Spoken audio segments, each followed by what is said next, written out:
మూర్తీభవించిన ధర్మస్వరూపమైన రామచంద్రమూర్తి రాజ్యాన్ని పరిపాలన చెయ్యడం కోసమని తిరిగి అయోధ్యా పట్టణానికి 14 సంవత్సరముల అరణ్యవాసం పూర్తయ్యేంత వరకు రాడు అని నిశ్చయించుకున్నటువంటి భరతుడు రాజ్యమును రామునియందే న్యాసము చేసి రామచంద్రమూర్తి ప్రతినిధిగా రాజ్యం చెయ్యడానికి అంగీకరించి రామచంద్రమూర్తి యొక్క పాదుకలను వశిష్ఠ మహర్షి ప్రేరేపణ చెయ్యగా ఆ ప్రేరణ చెయ్యగా శిరసున దాల్చి అయోధ్యా పట్టణానికి వెళ్ళి నందిగ్రామాన్ని చేరి సింహాసనంలో పాదుకలుంచి రాజ్య పరిపాలనకి సంబంధించిన ప్రతి విషయాన్ని పాదుకలకు నివేదిస్తూ నేను పాదుకలకు కాదు నివేదిస్తున్నది రామచంద్రమూర్తికే నివేదించి ఆయన ఆజ్ఞ ప్రకారం పరిపాలన చేస్తున్నానేటటువంటి భావనతో భరతుడు రామరాజ్యాన్ని చేస్తున్నటువంటి సందర్భం దగ్గర నిన్నటి ఉపన్యాసాన్ని పూర్తి చేసి ఉన్నాం.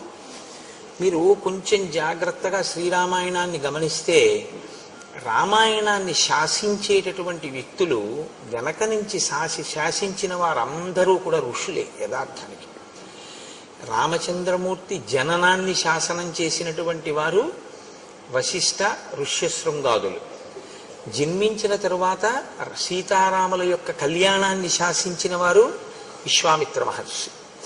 తదనంతరం రాముడు ఎక్కడ ఉండాలి అన్నది నిర్ణయం చేసినటువంటి వారు భరద్వాజ మహర్షి. అసలు భరతుణ్ణి అక్కడికి పంపించచ్చా, భరతుని యొక్క శీల వైభవం ఎటువంటిది అన్నది లోకానికి ప్రకాశింపచేసినటువంటి వారు భరద్వాజ మహర్షి. ఆయన కదలికలన్నీ కూడా ఋషులతోటి ముడిపడి ఉంటాయి. ఎప్పుడూ కూడా జీవితం మహాత్ములతోటి ముడిపడి ఉండడం, వారికి విధేయుడై తాను ప్రవర్తించడం అభ్యున్నతికి హేతువుగా ఉంటుంది. మీరు మిగిలిన వాళ్ళు ఎంతమందితో కలిసి ఉండండి, అది ఒక ఎత్తు. కలిసి ఉండవద్దు అని మీరు సమాజంలో చెప్పలేరు. ఎందుచేతనంటే ఒక మనిషి సమాజంలో ఉన్నాడు అంటే మంచి చెడు రెండిటికి మధ్యన కూడా ఆయన ప్రతిరోజు స్పందించవలసినటువంటి అవసరం ఉంటుంది. నేను కేవలం మంచి వాళ్ళతో ఉంటానన్నా కుదరదు, కేవలం చెడ్డవాళ్లతో ఉండడము కుదరదు. ఎవరితో నువ్వున్నా నీలోని మంచిని నువ్వు నిలబెట్టుకుని నువ్వు లోకానికి ఉపకారం చేసేటటువంటి గుణములతో ప్రకాశించి నీ వలన ఇంకొకరికి ఇబ్బంది రాని పరిస్థితి ఉండాలి అంటే నీ లోపల కొంతమంది ఉండాలి. బయట నువ్వు ఎవరితో తిరిగి ఇబ్బంది లేదు, నీ లోపల మాత్రం ఉండాలి. నీ లోపల ఉండవలసినటువంటి వారు ఋషులు లేదా ఋషితుల్యులు. ఋషితుల్యమైనటువంటి జీవితాన్ని సమాజంలో కొంతమంది పెద్దలు గడుపుతారు. పైకి వారు కూడా మనలా సంసారంలో ఉన్నట్లుగానే ఉంటారు. అగస్త్యుడు సంసారంతో ఉన్నట్టు ఉంటాడు, భరద్వాజుడు సంసారంతో ఉన్నట్టు ఉంటాడు, అత్రి మహర్షి సంసారంతో ఉన్నట్టుంటారు. కానీ వారే ఋషులు, వారే నిర్ణయం చేశారు రాముడి కదలికలు. మీరు కూడా అటువంటి ఋషిని మీ హృదయంలో ఉంచుకోవలసి ఉంటుంది. మీ యొక్క కదలికలు జీవితంలో ప్రస్థానమంతా కూడా ఆయన చేత నిర్ణయింపబడి ఉండాలి. యథార్థానికి గురువుగారి అనుగ్రహం పొందడం అన్న మాటకు అర్థం ఏమిటో తెలుసా అండి? ఇందుకు మీరు సిద్ధపడి ఉన్నారా అని గురువు చూస్తారు.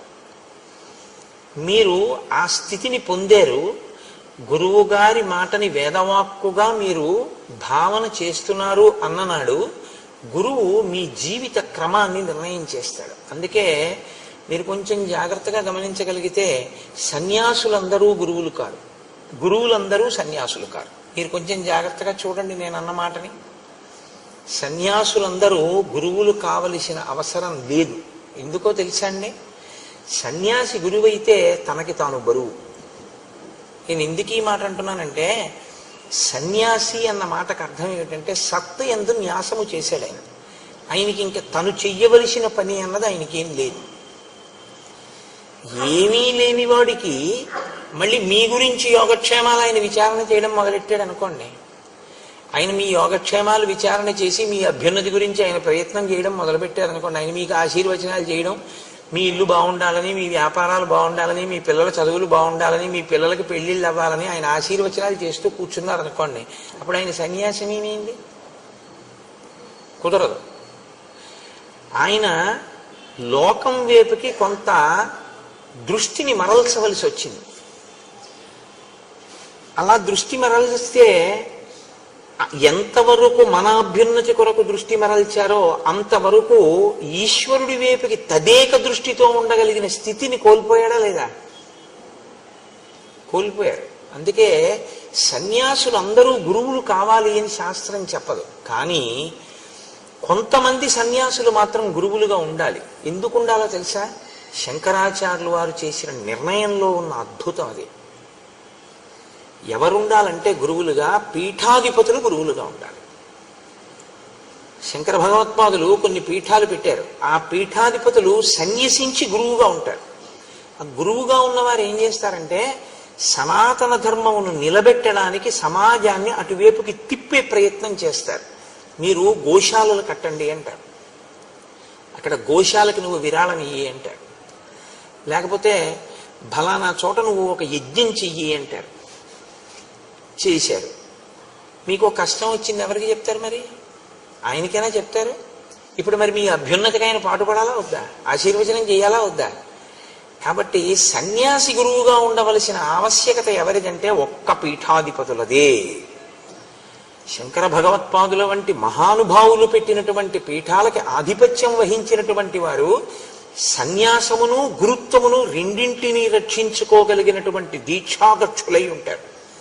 అది మరింత కష్టమైనటువంటి ప్రక్రియ.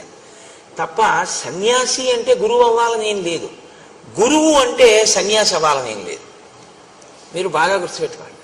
ఒక గురువుగారు సమాజంలో సంసారంతో ఉన్నాడు అనుకోండి, ఆయన గురువుగారిగా ఉండడానికి అనర్హుడని మీరేం తీర్పు చెప్పకూడదు. ఆయన ఉండడానికి అర్హుడే. ఏం అగస్త్యుడు లేడా లోపాముద్రతో? అత్రి లేరా అనసూయమ్మతో? ఏం వాళ్ళ గురుత్వానికి ఏమైనా లోటు వచ్చిందని మీరు అనుకుంటున్నారా? అలా ఏం ఉండదు.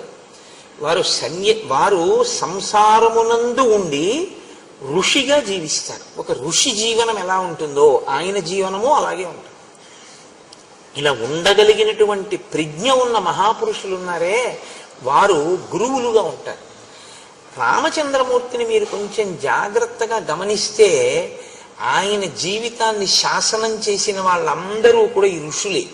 అసలు రామాయణంలో ఎక్కడెక్కడికి వెడితే ఏ ప్రయోజనం నెరవేరుతుందో, ఎవరు ఎందుకు ఎక్కడికి వెళ్ళాలో, రాముడికి ఏవి ఇవ్వాలో, సీతమ్మకి ఏవి ఇవ్వాలో, లక్ష్మణుడికి ఏవి ఇవ్వాలో, అవి ఎప్పుడు పనికొస్తాయో, ఏవి చెప్పాలో అన్ని ఋషులు నిర్ణయం చేసి కూర్చున్నారు. ఎప్పుడు అవసరమో అప్పుడు రాముని యందు ఆ అనుగ్రహాన్ని ప్రకాశింపజేశారు. అవసరమైంది యుద్ధకాండలో ఆదిత్య హృదయాన్ని వెళ్ళి ఉపదేశం చేశారు అగస్త్య మహర్షి.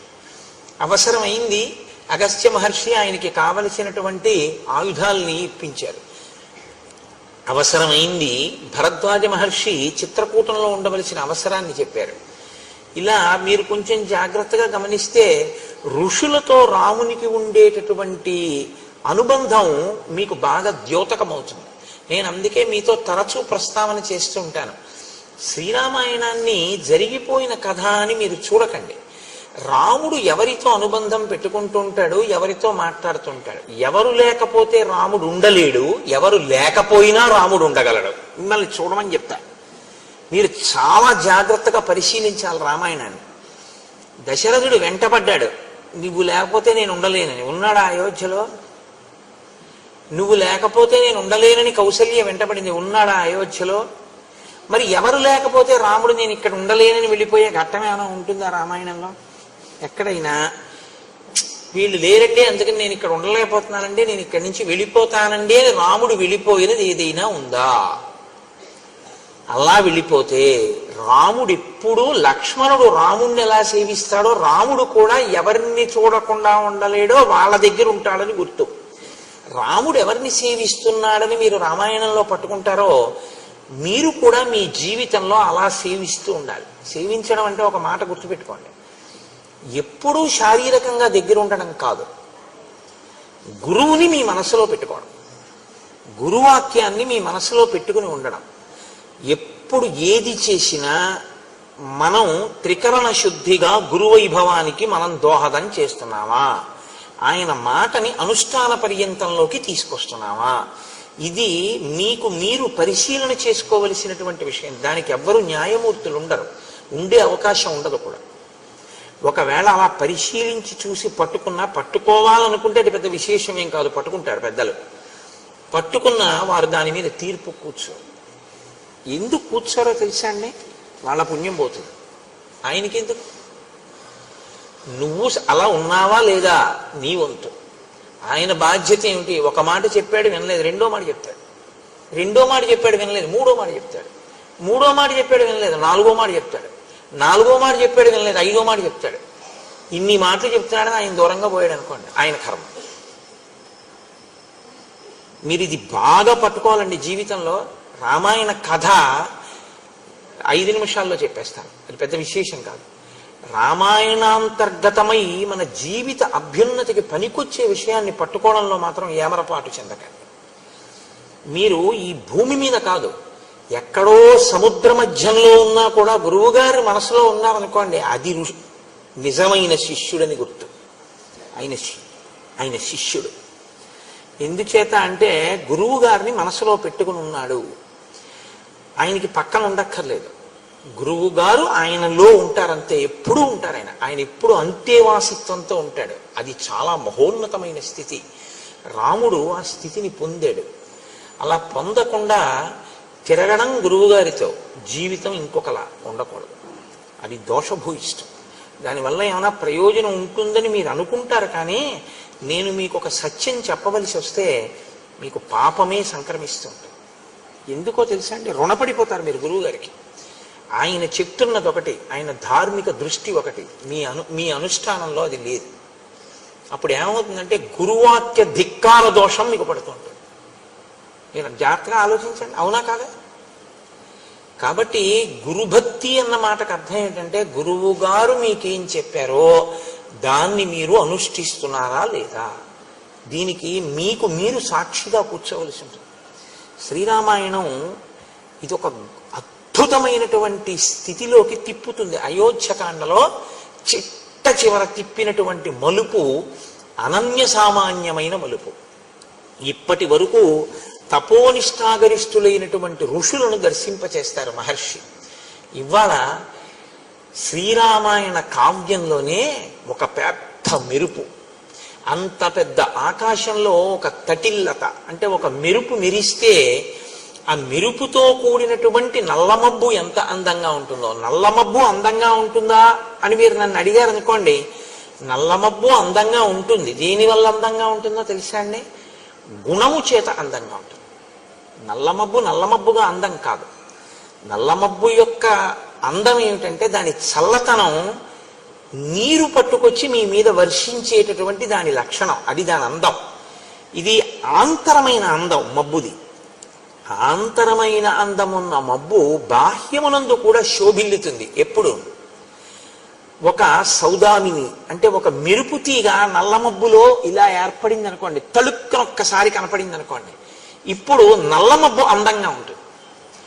నల్లమబ్బులో ఈ కంటికి కనపడని అందాన్ని అందంగా కనపడేటట్టు చేసింది ఎవరో తెలుసా అండి?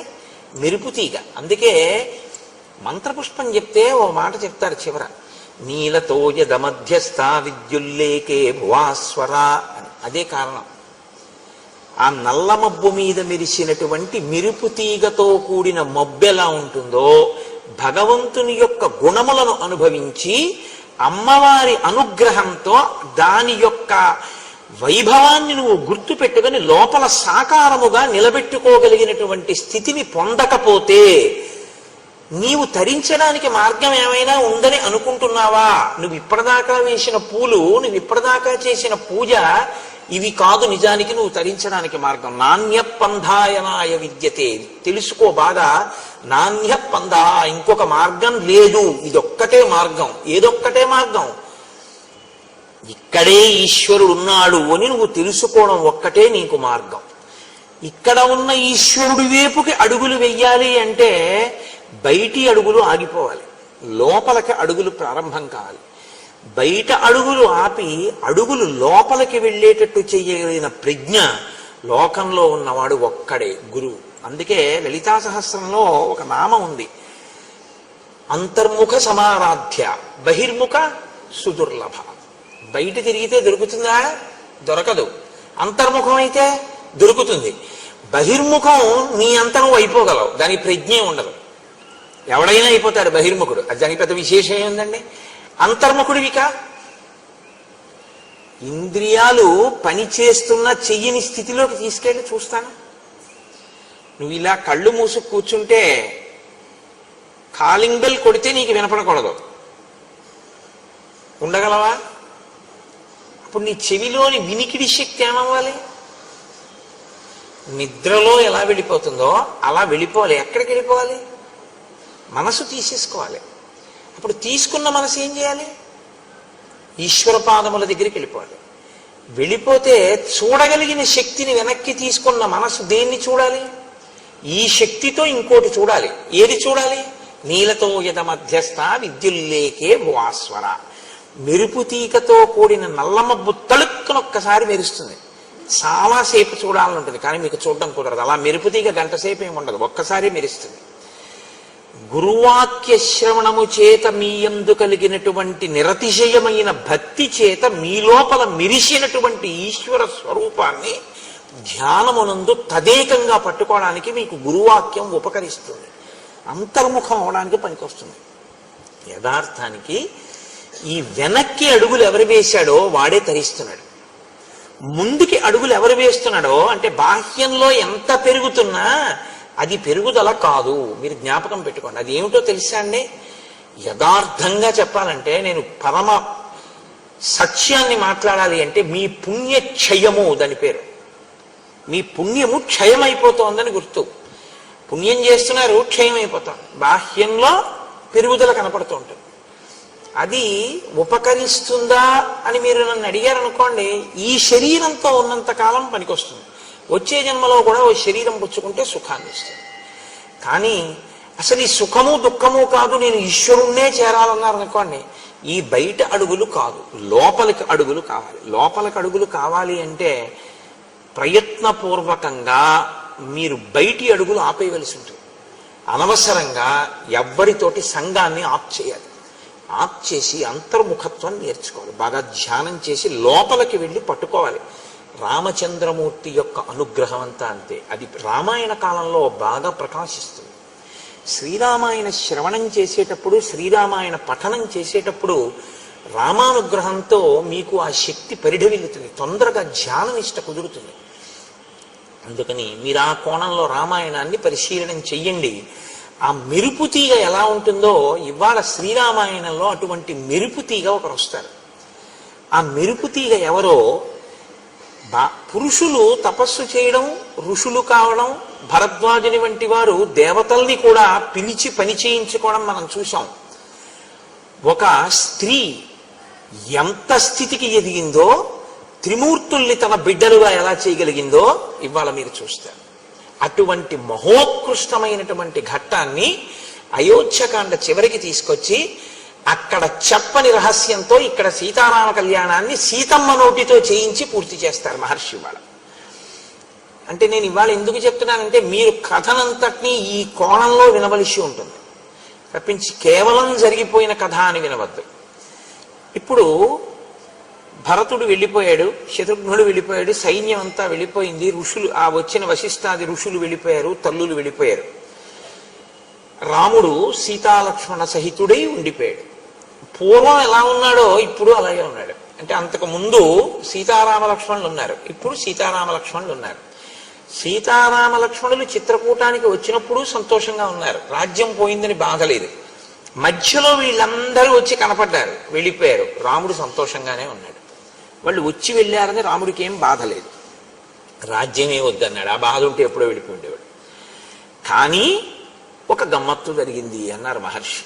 ఏం జరిగింది అంటే, ఆ చిత్రకూట పర్వతం మీద ఉండేటటువంటి ఋషులు రాముణ్ణి చూసినప్పుడల్లా నోటితో మాట్లాడుకోవడం మానేసి 15 మంది 20 మంది అలా గుంపులు గుంపుల కింద చేరి ఇలా కళ్ళతోటే చూపించేవారట. ఇలా చూపించి అని ఏదో మాట్లాడుకునేవారు. ఎంత గమ్మత్తుగా మాట్లాడతారంటే మహర్షి, వాళ్ళు నోటితో మాట్లాడుకోలేదు, కనుసైగలే చేశారు. మాట మాట్లాడితే ఒక సావకాశం ఉంటుందండి. ఏమిటవుతుందంటే, మీరు అసలు ఏమనుకుంటున్నారో నాకు అర్థమైపోతుంది. మీరు నాకు అర్థం కాకుండా, అర్థం ఎప్పుడవుతుందంటే రెండు కోణాల్లోనూ అనుమానం వస్తుంది. ఎప్పుడు నేను ఇలా వచ్చి ఇక్కడ నించున్నాను అనుకోండి గురు ప్రార్థనకి, మీ అందరూ అన్నారనుకోండి, అది అందరూ అలా అంటున్నారేంటి, ఏమైంది, ఎందుకు అలా నన్ను చూపించి అలా భృకుటి ముడేస్తున్నారు అందరూ, నేనేమైనా దోషం చేశానా, లేకపోతే ఎవరికన్నా ఈయనే కోటేశ్వరరావు గారు అని ఏమైనా చెప్తున్నారా, అనుమానం వస్తుందా రాదా? అనుమానం వచ్చినప్పుడు మీరు ఒకటి గుర్తుపెట్టుకోండి, నా అంత నేను నిర్ణయం తీసుకోవడం ఒక లక్షణం, నేను అడగడం ఒక లక్షణం. నేను 2-3 పర్యాయాలు చూసి వీళ్ళు నన్ను ఏదో వెటకారం ఆడుతున్నారు, నన్ను చిన్నతనం చేసి వీడే తగుదనమ్మా అని వచ్చి ఇక్కడ రామాయణం చెప్తున్నాడు, ఏదో పెద్ద తెలుసుని అనుకుంటున్నాడు అని నా వంకి ఇలా చూపిస్తున్నారు అని నేను అనుకున్నాను అనుకోండి, నాకు మీ పట్ల భిన్నాభిప్రాయం ఏర్పడుతుంది.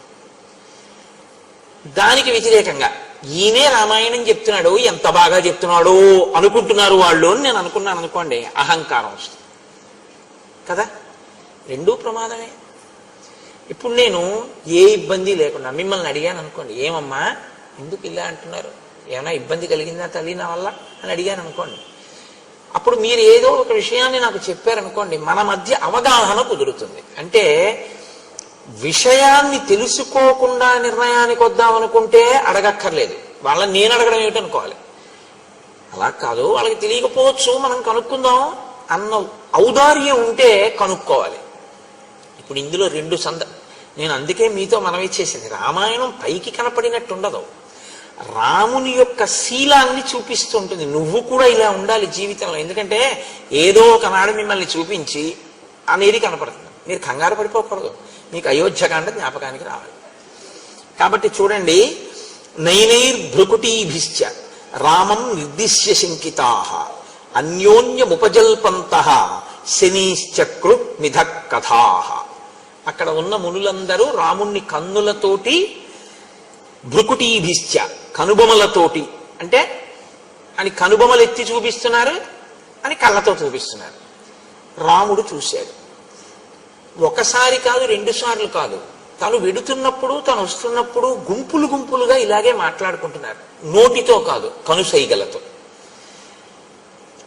వీళ్ళని ఒక్కొక్కళ్ళని అడగడం కన్నా వీళ్ళందరికీ కులపతి ఒకరు ఉంటారు. కులపతి అన్నమాట రామాయణంలోదే.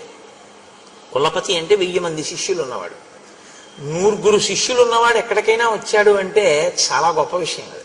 అటువంటి ఆయన్ని చాలా బహుధా జాగ్రత్తగా చూడాలి. అంటే జీవితంలో 100 మంది తనని అనువర్తించేట్టుగా, వాళ్ళ మనసు మారేటట్టుగా మాట్లాడగలిగినటువంటి వాగ్వైభవము తపస్సు చేత సాధించుకున్నవాడు. వాక్కుకి శక్తి మామూలుగా వస్తుందని మీరు అనుకోకండి, కేవల తపస్సు చేతనే వాక్కు అగ్నిహోత్రం అవుతుంది. అటువంటి వారి మాటలే ఎదుటి వారి హృదయం మీద పనిచేస్తాయి. కాబట్టి 100 శిష్యులు అనుగమిస్తే ఆయన ప్రత్యేకంగా ఆరాధింపబడతాడు, చాలా గొప్పవాడు అని నిర్ణయం. కులపతి అంటే 1000 మంది శిష్యులు ఉన్నారని గుర్తు. ఆ కులపతి దగ్గరికి వెళ్ళి నమస్కరించి రాముడు అడిగాడు, ఎందుకు ఈ మునులందరూ నన్ను చూసి కనుబొమలెత్తి మాట్లాడుతున్నారు, ఏమైనా కారణం ఉందా? తన వైపు నుంచి ముందు చెప్పాడు, ఇది రాముడి పెద్ద మనసు అంటే.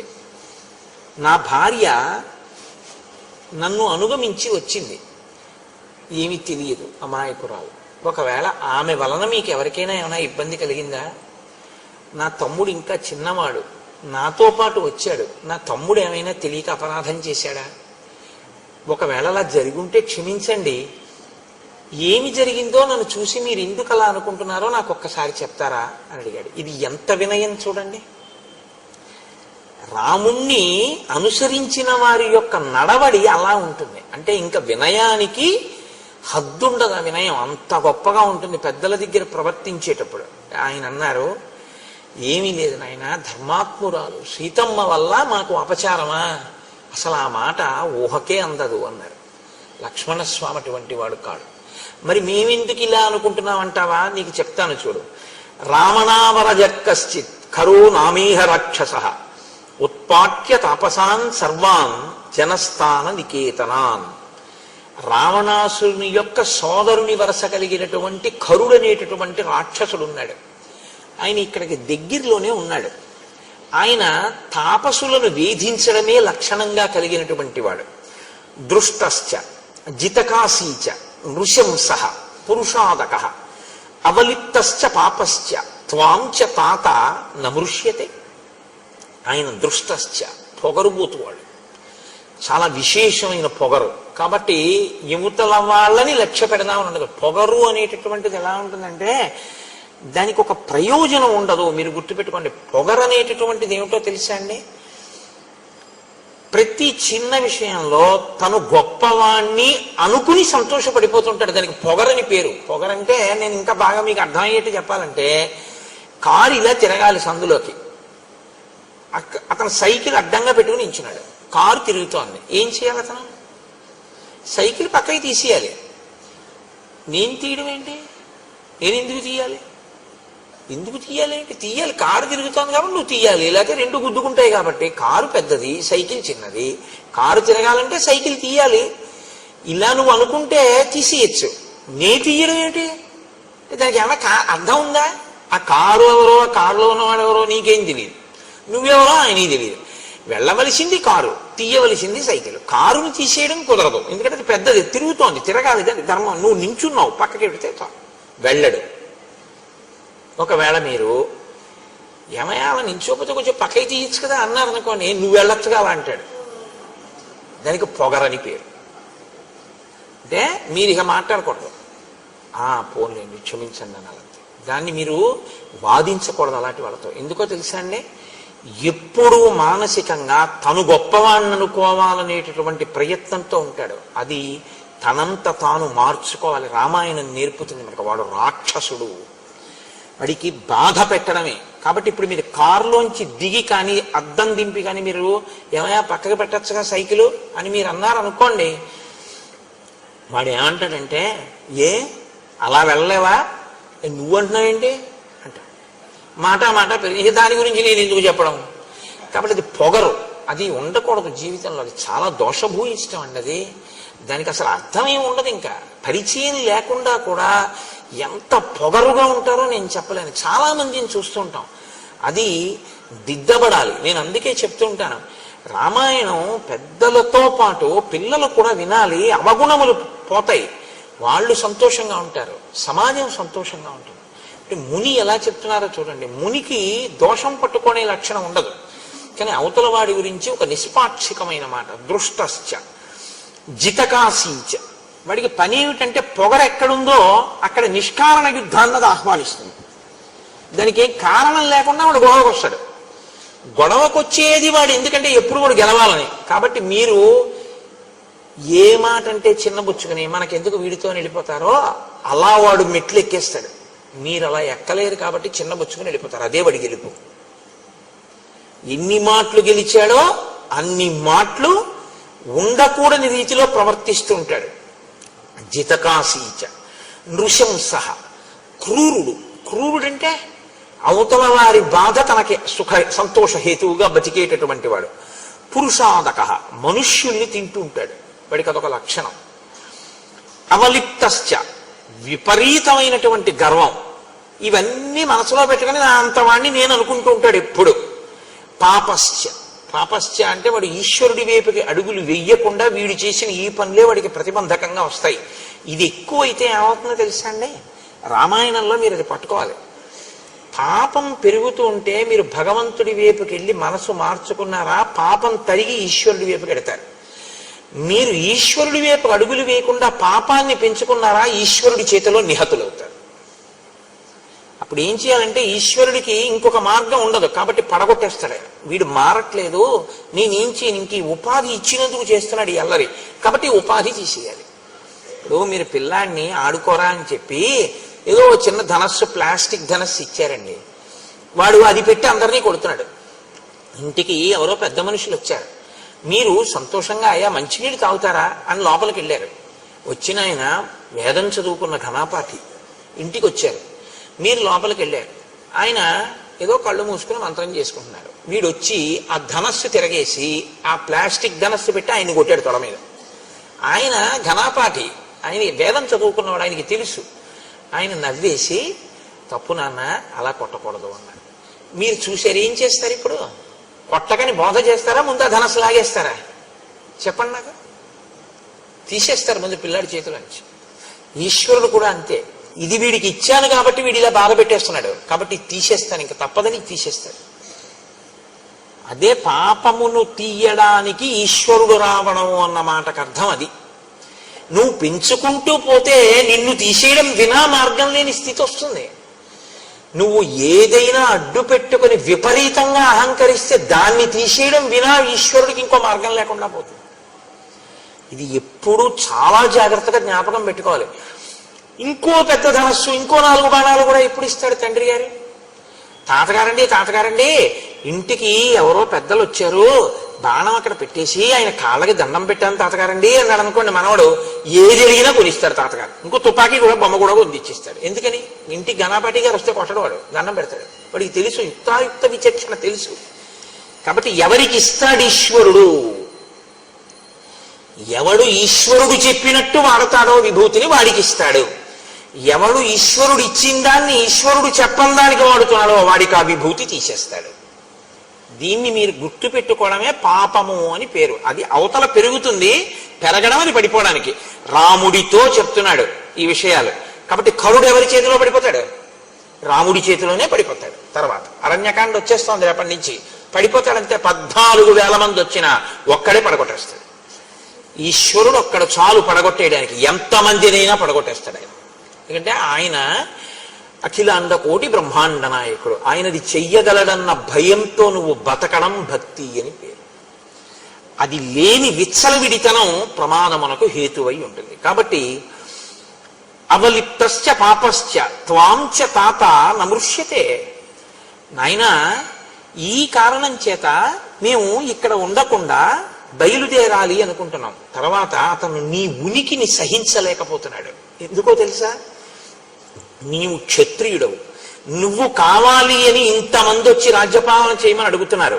నీకు శస్త్రాస్త్రములు తెలుసు. నువ్వు చేతిలో ఒక గొప్ప కోదండాన్ని, అక్షయబాణ తూణీరాల్ని, కవచాన్ని కట్టుకు తిరుగుతున్నావు. నీవు అతనితో యుద్ధం చేస్తావేమో, మాతో కలిసి ఉంటున్నావు కాబట్టి మమ్మల్ని రక్షించి అతన్ని పడగొడతావేమో అని వాడు భయపడుతున్నాడు. ఆ భయపడడం వల్ల ఏం చేస్తున్నాడో తెలుసా? త్వం యదా ప్రభృతి హ్యస్మిన్ ఆశ్రమే తాతవర్తసే తదా ప్రభృతి రక్షాంసి విప్ర కుర్వంతి తాపసాన్. నీవు ఇక్కడికొచ్చి మేము నీతో అన్యోన్యంగా ఉండి నువ్వు మాతో అన్యోన్యంగా ఉంటే రేపు మనిద్దరికీ శత్రువు అతను కాబట్టి మమ్మల్ని రక్షించడానికి నువ్వు తనని వేధిస్తావని అనవసరంగా మమ్మల్ని ఎక్కువగా వేధిస్తున్నాడు. ఇప్పుడు విచిత్రమైనటువంటి వికృతమైన రూపాలు చూపిస్తున్నాడు. మేము భయపడిపోతున్నాం. హోమం చేసుకుందాం అక్కడ సృక్కులు స్రవాలు పెట్టుకుంటే విసిరేస్తున్నాడు. నెయ్యి పెట్టుకుంటే వంపేస్తున్నాడు. అగ్నిహోత్రాన్ని వేలిస్తే ఆర్పేస్తున్నాడు. తాపసులు అలా వెళ్ళిపోతుంటే పట్టి చంపేసి తినేస్తున్నాడు. పూర్వం వీళ్ళు మన్నేం చేస్తారని ఊరుకునేవాడు. ఇప్పుడు మా యందు క్రోధం అతిశయించింది. దీనికి కారణం నువ్వు ఇక్కడికి రావడమే. అందున ఇప్పుడు నీ వాళ్ళందరూ వచ్చారు కాబట్టి ఇప్పుడు ఉంటాడా?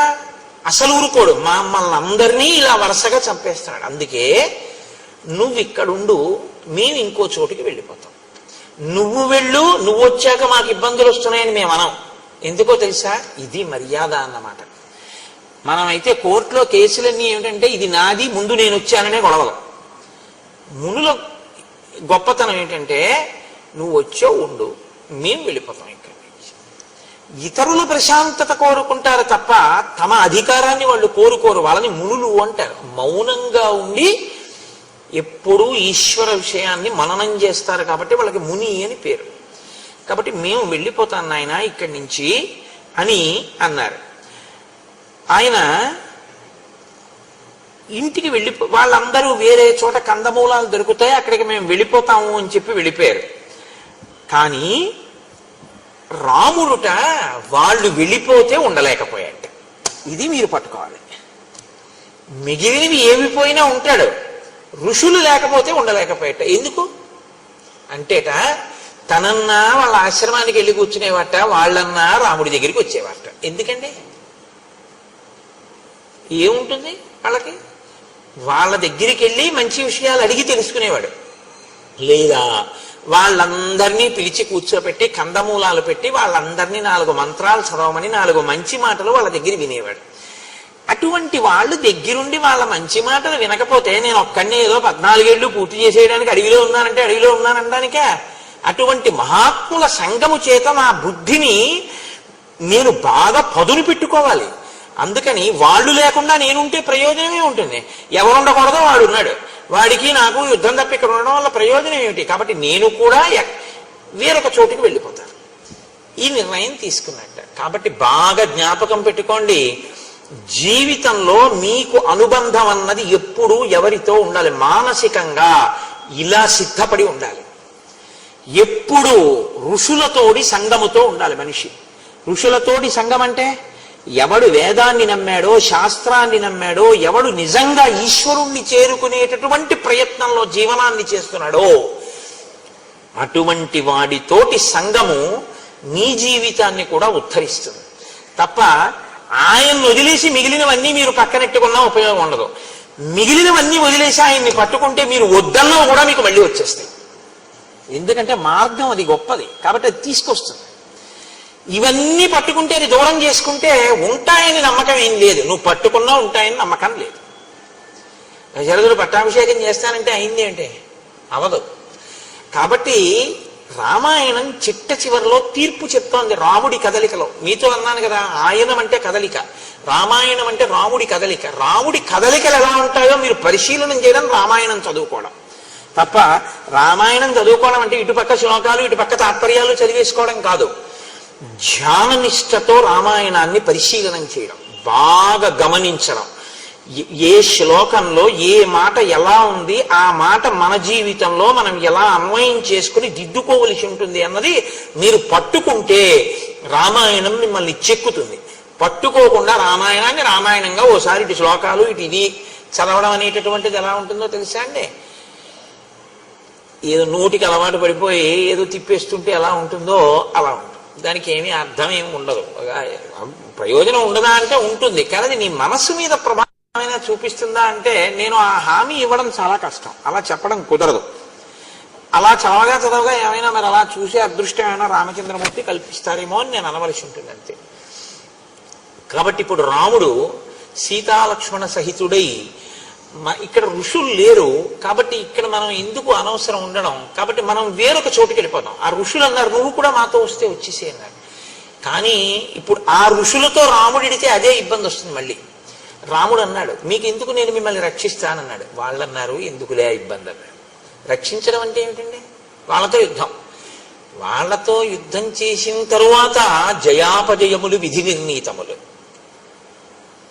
అంత గొప్ప రామరాయలు ఆ తుంగభద్రా నదీ తీరంలో వెళ్ళినటువంటి ఎడ్ల బళ్ళగా ఓడిపోయాడు. ఏం చెప్తాం? ఎంత సైన్యం రామరాయలు వారిది విజయనగరంలో. అంత సైన్యం ఉన్న రామరాయలు ఇటు పక్కన ఉంటే నదికి, రాత్రికి రాత్రి అటు పక్క చాలా తక్కువ సైన్యం ఉన్నటువంటి సుల్తాన్లు, రామరాయలు సైన్యం వెళ్ళిపోయింది. తెలతెలవారుతుండగా వాళ్ళు ఇక్కడే దాటి వచ్చి ఫిరంగుల్లో నీళ్లు పోసి రామరాయల భద్రగజం మీద పడి భద్రగజానికి నల్లమందు కలిపి పెట్టేశారు. అది రామరాయలనే కిందకి లాగేసింది. విజయనగర పతనం అయిపోయింది అంతే. 6 నెలలు దోచుకున్నారు విజయనగరాన్ని. 6 నెలలు పట్టింది దోచుకోవడానికి. అంటే అంత ఐశ్వర్యవంతమైన రాజ్యం. ఇప్పటికీ హంపి విజయనగరానికి వెళ్ళి బద్దలైపోయినటువంటి విగ్రహాల వంక చూస్తే ఒక్కొక్క విగ్రహం చెక్కడానికి గణపతి దేవాలయం ఉంటుంది, నరసింహమూర్తి దేవాలయం, కనుల నీరు చెమరుస్తుంది. ఎంత గొప్ప నిర్మాణం రాయి ఇవన్నీ అని. అంతంత అద్భుతమైనటువంటి నిర్మాణాలు. ఎవరికి తెలుసు యుద్ధంలో జయాపజయములు ఎటుంటాయో?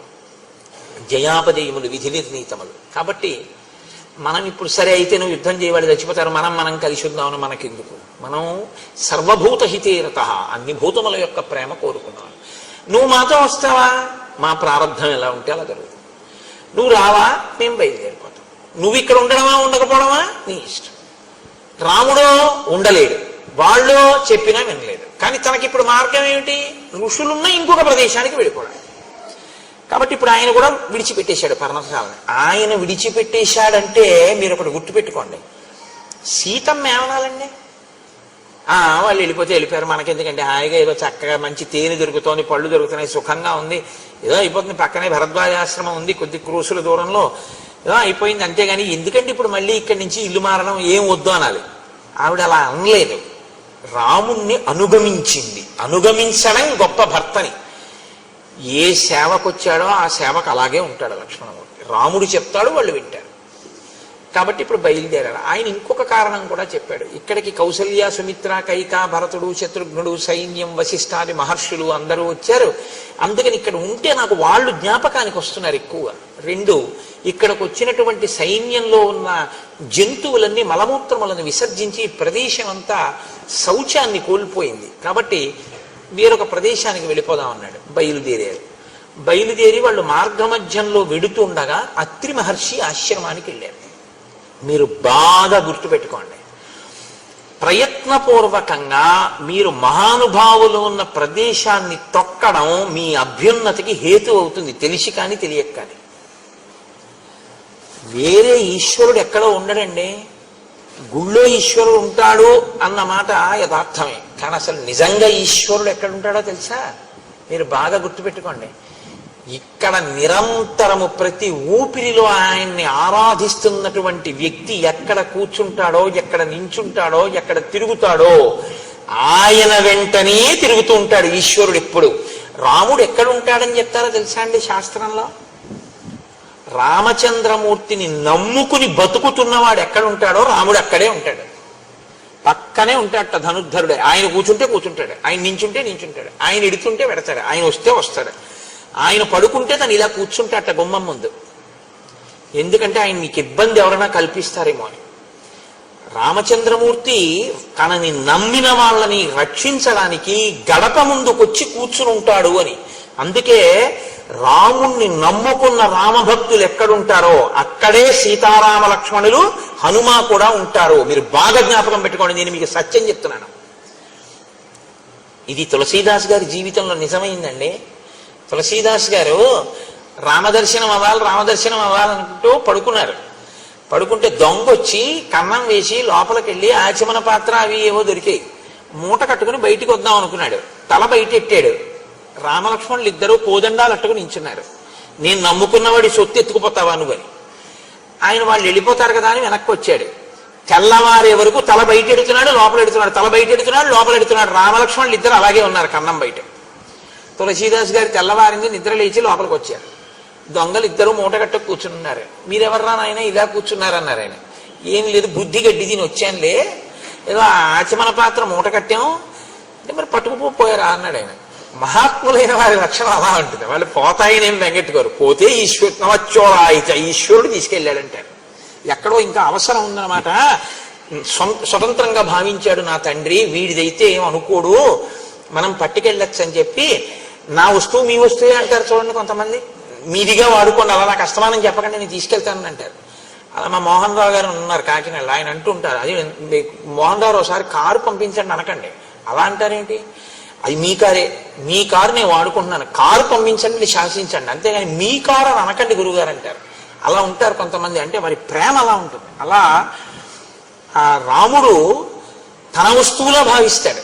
అందుకని ప్రేమ ఉంది కాబట్టి నా వస్తువుని పట్టుకుపోయాడు అనుకుంటారు వాళ్ళు. అందుకని ఆయన అన్నారు, ఇక్కడ కూర్చున్నారు ఎందుకు ఆయన, పట్టుకుపోయారా పోనీ ఆచమన పాత్ర అన్నారు. ఆ పాటి బుద్ధి లేక కాదు, మేము ఏదో ఇక్కడ ఏదో ఏసీ ఉందని కూర్చున్నాం అనుకున్నావేమో. బయటికి వెడితే ఎవరో ఇద్దరు ఉన్నారు. ఒక ఆయన నల్లగా మేఘంలా ఉన్నాడు, ఒక ఆయన ఎర్రగా ఉన్నాడు, కోదండాలు అట్టుకుని నించున్నారు. హడిలి లోపలికి వచ్చి కూర్చుంటున్నాం. బయటికి ఎడదామంటే ఎన్ని మాటలు ఎడితే అన్ని మాటలు ఇద్దరు మా వంటి ఇలా చూస్తున్నారు. అందరూ మళ్ళీ వెనక్కి వస్తున్నాం అన్నారు. ఆయన బయటికి వెళ్ళి చూశారు, ఎవ్వరు లేరు. అప్పుడు ఆయన ఏడిచారు తులసీదాస్ గారు. ఒక వెండి ఆచమన పాత్ర ఉన్నందుకు పోతుందేమో అని నిద్రపోకుండా, స్వామి నా పర్ణశాల ముందు కాపలా ఉన్నావా, మీరు ఎంత ధన్యులు రా, ఇన్ని మాటలు దర్శనం పొందారు, నాకు అవలేదని ఏడిచారు.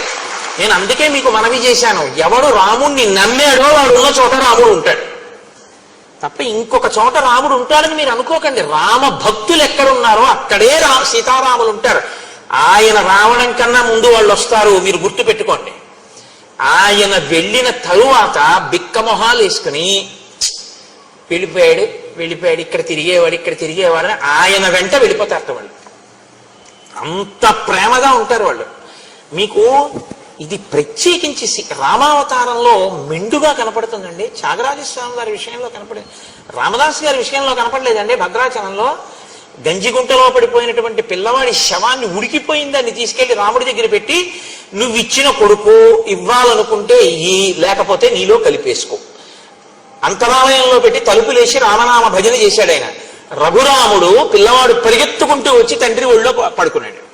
ఇవి ఇంతకన్నా ఏం నిజం కావాలి మీకు? ఈ మధ్య వాడే కదా రామదాస్ గారు. ఆయన వాడినటువంటి మంగళసూత్రంలో 3వ శతమానం కూడా మనం కళ్యాణంలో చూస్తున్నాంగా. ఉన్నాడు రాముడు, మీరు నన్ను నమ్మండి, రాముడు ఉన్నాడు. ఇప్పటికీ రాముడు తిరుగుతూనే ఉన్నాడు. మీరు నమ్మి ఉన్న చోట మీ వెంట రాముడు ఉన్నాడు. రాముడు లేకపోవడం లేదు. మీరు పడుకుంటే ఆయన మీ పడుకున్న చోట ఉన్న కుర్చీలో ఆయన కూర్చుని ఉంటాడు. మీరు తింటుంటే అప్పుడు ఆయన కూడా పక్కన ఒక విస్తరి వేసుకుని ఓ అరిటాకు పెట్టుకుని మీరు ఇంత అన్నం మహానైవేద్యం పెడితే అదే సమస్త షడ్రసోపేత భోజనంగా భావించి తిని సంతోషిస్తాడు. ఎక్కడ రాముణ్ణి నమ్మిన వాడున్నాడో అక్కడే సీతారాములు కూడా ఉంటారు. అందుకే శాస్త్రంలో మాట ఉంది, రాముణ్ణి తెచ్చుకోవడానికి తేలిక మార్గం రామభక్తుణ్ణి తెచ్చుకోవడమే. తెలుసా అండి? రామభక్తుడు వస్తే సీతారాములు వస్తారు. కాబట్టి ఇప్పుడు రాముడు బయలుదేరి అత్రి ఆశ్రమానికి వెళ్ళారు. ఆయన అన్నారు, సూత్రే రాశ్రమమాసాద్య తం వవందే మహాయశాః తం చాపి భగవాన్ అత్రి పుత్రవత్ ప్రత్యపద్యత. భగవాన్ అత్రి, ఆయన బ్రహ్మమానస పుత్రుడు. అత్రి మహర్షి అంటే సామాన్యమైనటువంటి వారు కాదు, మహానుభావుడు అత్రి. అటువంటి అత్రి మహర్షి మీకు నమస్కారం, మేము మీ ఆశ్రమానికి వచ్చాం అని సీతారామ లక్ష్మణులు సాక్షాత్తు విష్ణువు లక్ష్మి అని అత్రికి తెలుసు. కానీ నరుడిగా ఉన్నాడు కనుక ఋషులకు ఆయనే నమస్కారం ముందు చేస్తాడు అని భగవాన్ అత్రి అని ఆయనకి నమస్కారం చేస్తే తన పుత్రుల్ని ఎలా ప్రేమిస్తాడో అలా ప్రేమించాట. ఒక గురువుకి ఒక ఋషికి ఉండే లక్షణం అది. పిల్లలు తప్పు చేసినా ఎలా మన్నించగలడో తండ్రి, గురువు ఋషితుల్యుడు మన్నించి చేరతీస్తాడు. చేరతీశాడు కదా అని మీరు మీ నడవడి మార్చుకోకుండా మాత్రం ఉండకూడదు. కాబట్టి ఇప్పుడు అత్రి మహర్షి అనసూయమ్మని చూపించి ఆ సీతారామ లక్ష్మణులతో చెప్తున్నారు. ఇది మహోత్కృష్టమైన ఘట్టం అండి. నాకు శ్రీరామాయణంలో అత్యంత ప్రీతిపాత్రమైనటువంటి ఘట్టాల్లో నాకు ఇదొకటి. దశవర్షాణ్యనావృష్ట్యా దగ్ధే లోకే నిరంతరం యయా మూలఫలే సృష్టే జాహ్నవీచ ప్రవర్తిత. రామ, నా భార్య అనసూయమ్మ అనుంది. ఆ అనసూయమ్మ ఎటువంటిదో తెలుసా రామా? ఒక 10 సంవత్సరాల పాటు అనావృష్టి వచ్చింది. ప్రజలకి తినడానికి ఏమీ లేక చచ్చిపోతున్నారు. అప్పుడు నా భార్య ఎండిపోయిన గంగా నది ప్రవహించేటట్టు చేసింది తన తపశ్శక్తితో. నీటితో ప్రవహించేటట్టు చేసి ఎండిపోయినటువంటి నేలలోంచి కందమూలములు వచ్చేటట్టుగా, మొక్కలు ఆకుపచ్చతనంతో పెరిగి కాయలు పళ్ళు పండేటట్టుగా చేసింది. చేసి ఈ ప్రజలందరికీ అన్నం పెట్టింది నా భార్య. అంత గొప్ప తల్లి నా భార్య. కడుపున పుట్టిన వాళ్ళకి పెడతారు, ఈ ప్రాంతంలో ఉన్న వాళ్ళందరికీ 10 ఏళ్లు పెట్టింది నా భార్య. అంతటి విశాలమైన మనసున్నది. లోకమంతటి చేత అమ్మా అని పిలిపించుకున్నటువంటి తల్లి. ఉగ్రేణ తపసాయుక్త నియమైశ్చాప్యలంకృత దశవర్ష సహస్రాణి యయా తప్తం మహత్తపః. దశవర్ష సహస్రాణి, ఆమె 10,000 సంవత్సరముల పాటు చాలా కఠినమైన నియమములతో తపస్సు చేసింది. ఒక స్త్రీ నా యొక్క అనుమతితో. మీరు బాగా జ్ఞాపకం పెట్టుకోండి, ఆడది నోము చేస్తుంది, ఆడది వ్రతం చేస్తుంది. కానీ ఆడది చేసే నోముకి, ఆడది చేసే వ్రతానికి సిద్ధిని దేవతలు ఎప్పుడు ఇస్తారో తెలుసా అండి? ముందు భర్త పాదాలకి నమస్కారం చేసి అనుమతి తీసుకుంటేనే. ఎందుకనంటే యోమే భర్త సమే గురువు. అది వదిలేసి ఆయనకి ఏం తెలియదండి, ఆయన వెర్రాడండి, ఆయన పిచ్చాడండి, ఆయన ఏం చేసుకోరండి, నేనే చేస్తుంటానండి, మా ఇంట్లో అన్న వాళ్ళ పూజలు ఈశ్వరుడు ఆదరించడు. నేను ఉన్న మాట మాట్లాడుతున్నానంతే. నేను వేదాన్ని నమ్ముకున్నాను, నేను శాస్త్రాన్ని నమ్ముకున్నాను, నేను రామాయణాన్ని నమ్ముకున్నాను. నేను ఏది నమ్ముకున్నానో నేను అదే మాట్లాడతాను. నాకు ఇంకోలా మాట్లాడడం నా చేత కాదు. కాబట్టి అత్రి అంటున్నారు, అనసూయా వ్రతై స్నాత ప్రత్యూహాశ్చ నివర్తితా దేవకార్య నిమిత్తంచ యయా సంతరమాణయ దశరాత్రం కృతా రాత్రి సేయం మాతేవతే నఘ తామిమాం సర్వభూతానాం నమస్కార్యాం యశస్వినీం అభిగచ్చతు వైదేహి వృద్ధామ క్రోధనాం సదా అనసూయేతి యా లోకే కర్మభి ఖ్యాతిమాగత. ఆయన అంటున్నారు, ఈ అనసూయ ఎంత గొప్పదో తెలుసా రామా? ఈమె దేవతల కొరకు 10 రాత్రుల్ని ఒక రాత్రిగా మార్చింది. సుమతి అని ఆవిడ కూడా చాలా పతివ్రతే. కానీ నేను మీతో మొన్న మనవి చేశాను, 2 రకాలుగా అనుష్ఠానం ఉంటుంది. భర్త ఏం చెప్తే చేసేవాళ్ళు కొందరు, భర్తతో పాటు శాస్త్రం బాగా తెలిసి ధర్మాధర్మములు ఆయనతో మాట్లాడుతూ కలిసి ఆయన్ని దిద్దుతూ తనని దిద్దుకుంటూ అనుగమించేవారు కొందరు. సీతారాములు 2వ కోవలోకి వస్తారు, సుమతి 1వ కోవలోకి వస్తుంది. ఆవిడ భర్త ఏం చెప్తే అది. భర్త ఒకరోజు ఒక దారుణమైన కోరిక కోరాడు. అది పెద్ద నేను విశేషంగా దాని గురించి ప్రస్తావన చెయ్యక్కర్లేదు, మీ అందరికీ తెలుసు. ఆవిడ బుట్టలో పెట్టుకుని రాత్రి వేళ తీసుకెడుతోంది ఆయన కోరుకున్నటువంటి వేశ్యామందిరానికి. అక్కడ మాండవ్య మహాముని అని ఒక మాండవ్య మునికి ఆయన పూర్వక జన్మలో చేసుకున్నటువంటి పాపం అనుభవానికి వచ్చి ఆయన్ని కొరత వేశారు. కొరత వేసి అంటే శూలారోహణం చేయిస్తాడు. ఆయన శూలంలోకి దిగుతున్నాడు. దిగుతుండడంలో విశేషమైన బాధతో ఉన్నాడు. చీకట్లో ఈవిడ బుట్టలో తీసుకెళ్తూ ఉండడంలో ఈ బుట్టలో కూర్చున్నటువంటి కౌశికుడు అంటారు ఆయన యొక్క చెయ్యి, ఆయన యొక్క శరీరం ఆ మహర్షి యొక్క భుజానికి తగిలింది. చాలా బాధలో శూలం దిగుతోంది ఆయన శరీరంలోకి. అది ఒక శిక్ష వేసేవారు పూర్వం. శూలం మీద కూర్చోబెట్టి వదిలేస్తారు, అది అలా దిగుతూ ఉంటుంది తల వరకు, లోపల నుంచి దిగుతూ వస్తూ ఉంటుంది. ఎంత బాధ! అప్పుడు భుజానికి తగిలితే శరీరం కదిలితే ఇంకెంత బాధ! ఆయనకి కోపం వచ్చింది. నేను అసలే కొరత శిక్షతో బాధపడుతుంటే నన్ను ఇంకొంత బాధ పెట్టావు కాబట్టి నువ్వు సూర్యోదయానికి మరణిస్తా ఉన్నాడు. వెంటనే సుమతంది, సూర్యోదయం అయితే నా భర్త పోతాడు కాబట్టి సూర్యుడు ఉదయించకుండుగాక. ఇప్పుడు ఒకరు తపస్సు చేత శపించాడు, ఇంకొకరు పాతివ్రత్యం చేత సూర్యోదయాన్ని ఆపేశాడు. ఇప్పుడు సూర్యోదయం అయిపోయింది. ఇప్పుడు ఆవిడికి ఎవరెళ్ళి చెప్పినా ఆవిడ ఏమనేదంటే, తెల్లవారితే నాకు వైధవ్యం వస్తుంది కాబట్టి నీ తెల్లవారనివ్వను. తెల్లవారడం అన్నది ఆగిపోతే, సూర్యోదయ సూర్యాస్తమయాలు ఆగిపోతే లోకంలో ఒక విచిత్రమైన స్థితి వస్తుంది. ఇది మీరు గమనించాలి. రాత్రి పగలు ఉన్నాయి కాబట్టి మనకి సంతోషంగా గడిచిపోతుందండి. ఎప్పుడూ పగలే ఉందనుకోండి అసలు బతకలేము. ఎప్పుడూ రాత్రే ఉందనుకోండి అసలు బతకలేం. పగలు 12 గంటలు, రాత్రి 12 గంటలు ఉంటోంది కాబట్టి మనం సంతోషంగా జీవితాన్ని గడపగలుగుతున్నాం. ఇప్పుడు సూర్యోదయ సూర్యాస్తమయాలు ఆగిపోతే దేవతలందరూ ఇప్పుడు ఎవరిని ప్రార్థించాలి అంటే, వెళ్ళి ఆ మహాతల్లి అనసూయమ్మని ప్రార్థన చేయండి అన్నారు. ఆ తల్లి అనసూయ, నీకేం పర్వాలేదు, సూర్యోదయం అవని నీ భర్త మరణిస్తాడు, నా తపశ్శక్తి చేత నేను మళ్ళీ బ్రతికిస్తానని సూర్యోదయం అయ్యేటట్టు చేసి ఆవిడ మళ్ళీ ఆమె భర్తని బ్రతికించి ఆవిడ 5వ తనాన్ని నిలబెట్టింది. అంత గొప్పది. అటువంటి తల్లి ఈమె తామిమాం సర్వభూతానాం నమస్కార్యాం యశస్వినీం. ఈమె సర్వభూతముల చేత కూడా నమస్కరింపబడడానికి యోగ్యురాలు. అందుకే ఎక్కడెక్కడ అనసూయాస్వరూపంగా సువాసిని పూజ చేస్తారో అక్కడక్కడ అది చూసిన వాళ్ళకి 5వ తనం నిలబడుతుంది. అది చూసిన వాళ్ళకి దేవతల యొక్క అనుగ్రహం కలుగుతుంది. మీకు సృష్టిలో అనసూయలా ప్రవర్తించినటువంటి వాళ్ళు, ఆ పాతివ్రత్యం అంత గొప్పది. ఎప్పుడు మీరు గుర్తుపెట్టుకోండి, శాస్త్రం ఎలా మాట్లాడుతుందంటే, పురుషుడిది తపస్సు గొప్ప, ఆడదానిది పాతివ్రత్యం గొప్ప. ఆడది పురుషుణ్ణి అనుగమించగలిగితే చాలు. అలా అనుగమించగలిగితే ఆమెకు అంత తపశ్శక్తి వస్తుందంతే. ఆవిడ అటువంటి స్థితిని చేరుకుంటుంది. ఆర్షధర్మం అంతే మాట్లాడుతుంది. కాబట్టి ఇప్పుడు అనుగమించింది నన్ను, అలా అంత స్థితిని పొందింది. ఇటువంటి తల్లి సర్వభూతముల చేత నమస్కరింపబడడానికి యోగ్యురాలైంది. మనుష్యులు కాదు, సమస్త భూతములు అనసూయకి నమస్కారం చేస్తాయి ఈ ఆశ్రమంలో. అటువంటి తల్లి వృద్ధాం అక్రోధనాం సదా, చాలా వృద్ధురాలైపోయింది.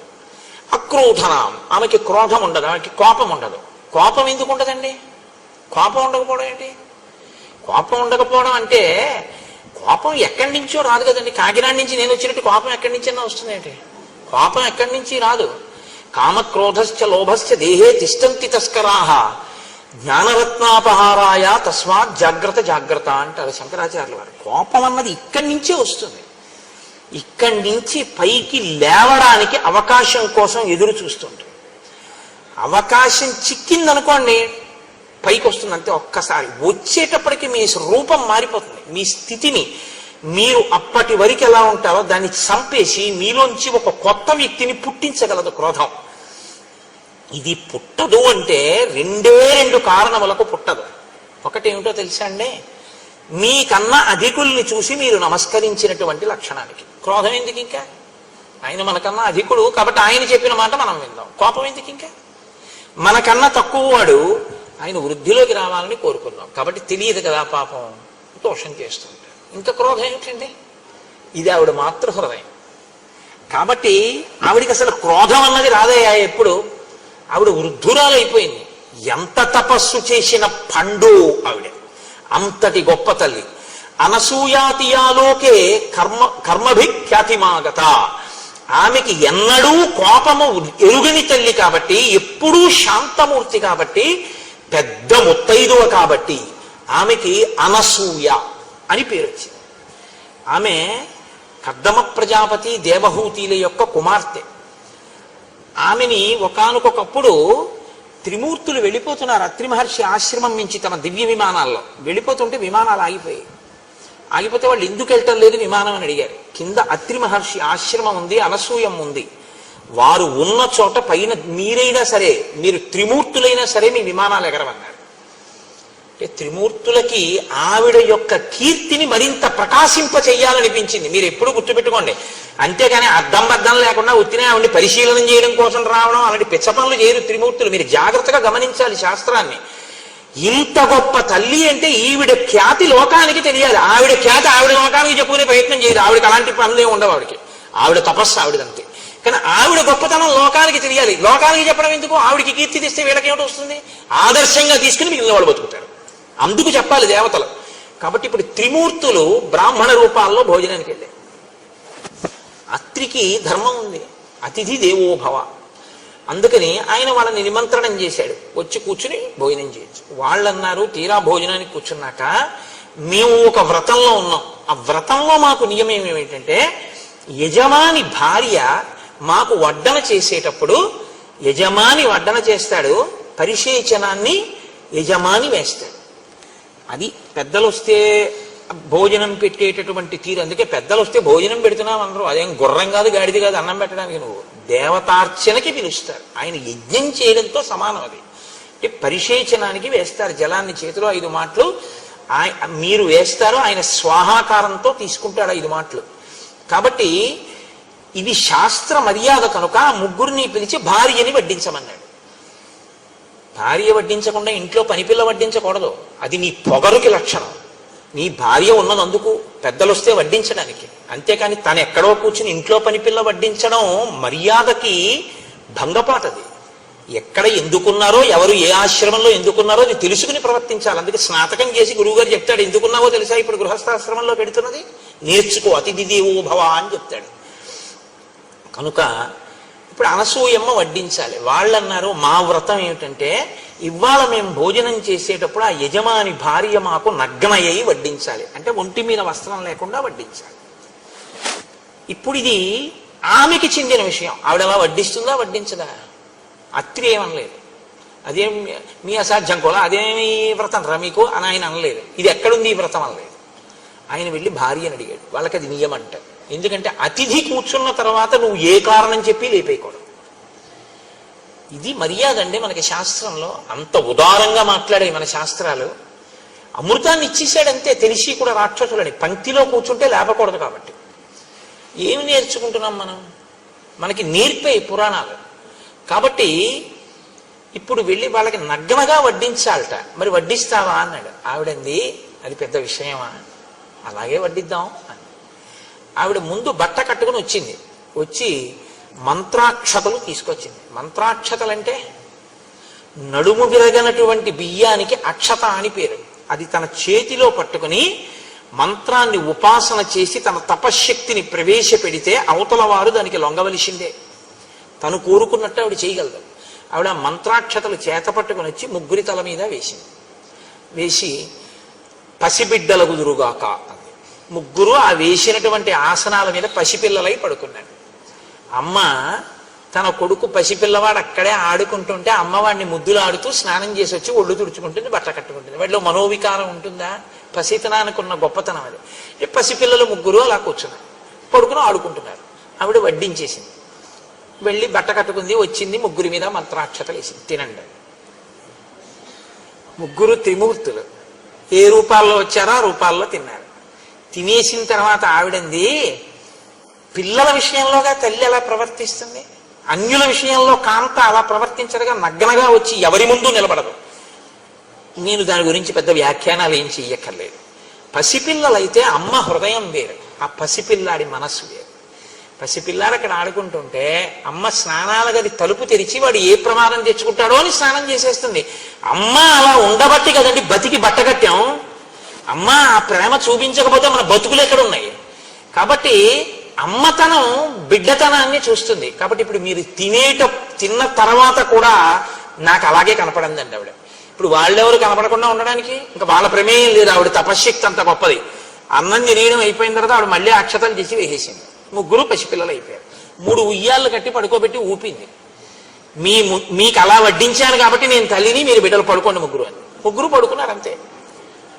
ఆవిడ ఉయ్యలు ఊపుతాను. ఇప్పుడు పరిగెవరు తీశారు? కీర్తి ప్రకాశింపజేయడం మాట దేవుడు. ముగ్గురు ఉయ్యాల్లో పడుకున్నారని ముగ్గురు వచ్చారు. లక్ష్మి, సరస్వతి, పార్వతి ముగ్గురు వచ్చారు. ఎలా? పూజ కోసం కాదు, భర్తలు నిమ్మని పరిగెత్తుకుంటూ వచ్చారు. అమ్మా అమ్మా పసిబిడ్డల్ని చేసేసావు కదమ్మా, మాకు మా భర్తల్ని ఇచ్చేవా అమ్మా అని అడిగారు. అదెంత పని? మళ్ళీ మంత్రాక్షతలు వేసింది. ముగ్గురు బిడ్డలయ్యారు. ముగ్గురిని ముగ్గురు కోడళ్ళకి ఇచ్చేసింది. ఇప్పుడు ముగ్గురు కొడుకులయ్యారు. లలితా పరాభట్టారిక స్వరూపం శాస్త్రంలో ఏదో ఆ లలితా పరాభట్టారిక స్వరూప స్థాయికి చేరింది అనసూయమ్మ. ఇది ఆవిడ గొప్పతనం. అటువంటి అనసూయ స్వరూపం గురించి చెప్పి ఆ స్వరూపాన్ని ఇక్కడ తీసుకొచ్చి ఒక సువాసిని యందు ఆవాహన చేసి పూజ చేయకపోతే దోషం అయిపోతుందండి. శాస్త్రాలు మీకు చూసే అవకాశం ఇచ్చేయి. ఒక సువాసిని కూర్చోబెట్టి మీరు శ్రీ సూక్తంతో ఆవాహన చేసి పూజ చేస్తే మీకు అనసూయమ్మకి జరుగుతున్న పూజ మీరు చూసేసినట్టే.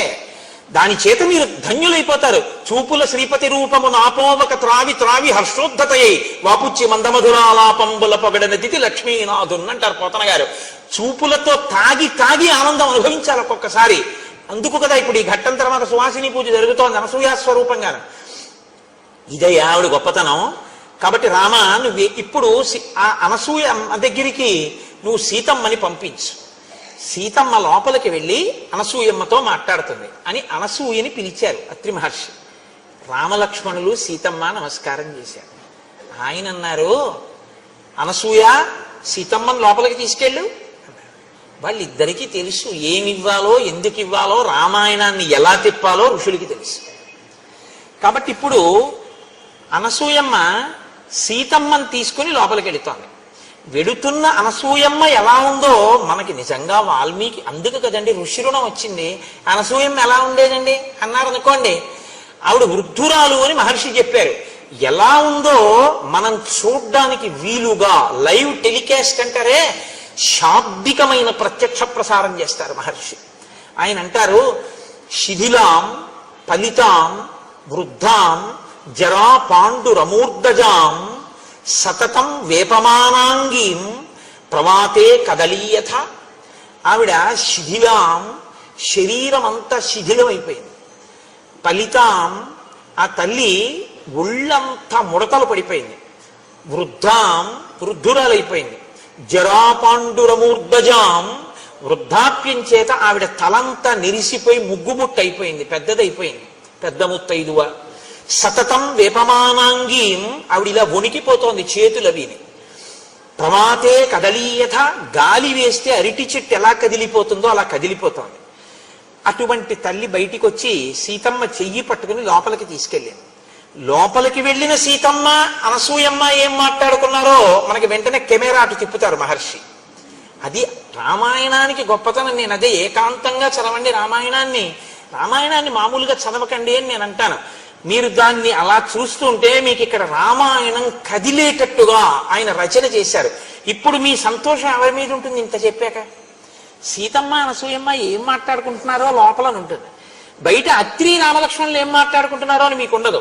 వెంటనే కెమెరా అటు తిప్పుతారు మహర్షి. కెమెరా అటు తిప్పుతారంటే నా ఉద్దేశం ఆయన యొక్క ఘంటం అటు తిరుగుతుంది. మీరు ఆ శ్లోకంలో శబ్దంలో దర్శనం చేయొచ్చు. అభివాద్య చ వైదేహి తాపసీం తామనందితాం బద్ధాంజలి పుటా హృష్ట పర్యపృచ్ఛదనామయం. లోపలికి వెళ్ళినటువంటి సీతమ్మ అంజలి ఘటించింది. ఇలా అంజలి ఘటించి రెండు చేతులతో శిరస్సు ఉంచి నమస్కరించి ఆ తల్లిని తాపసీం అనిందితాం, అనిందత అంటే స్వచ్ఛమైన చరిత్ర కలిగిన అనసూయకి నమస్కారం చేసి, వెంటనే అనసూయమ్మంది.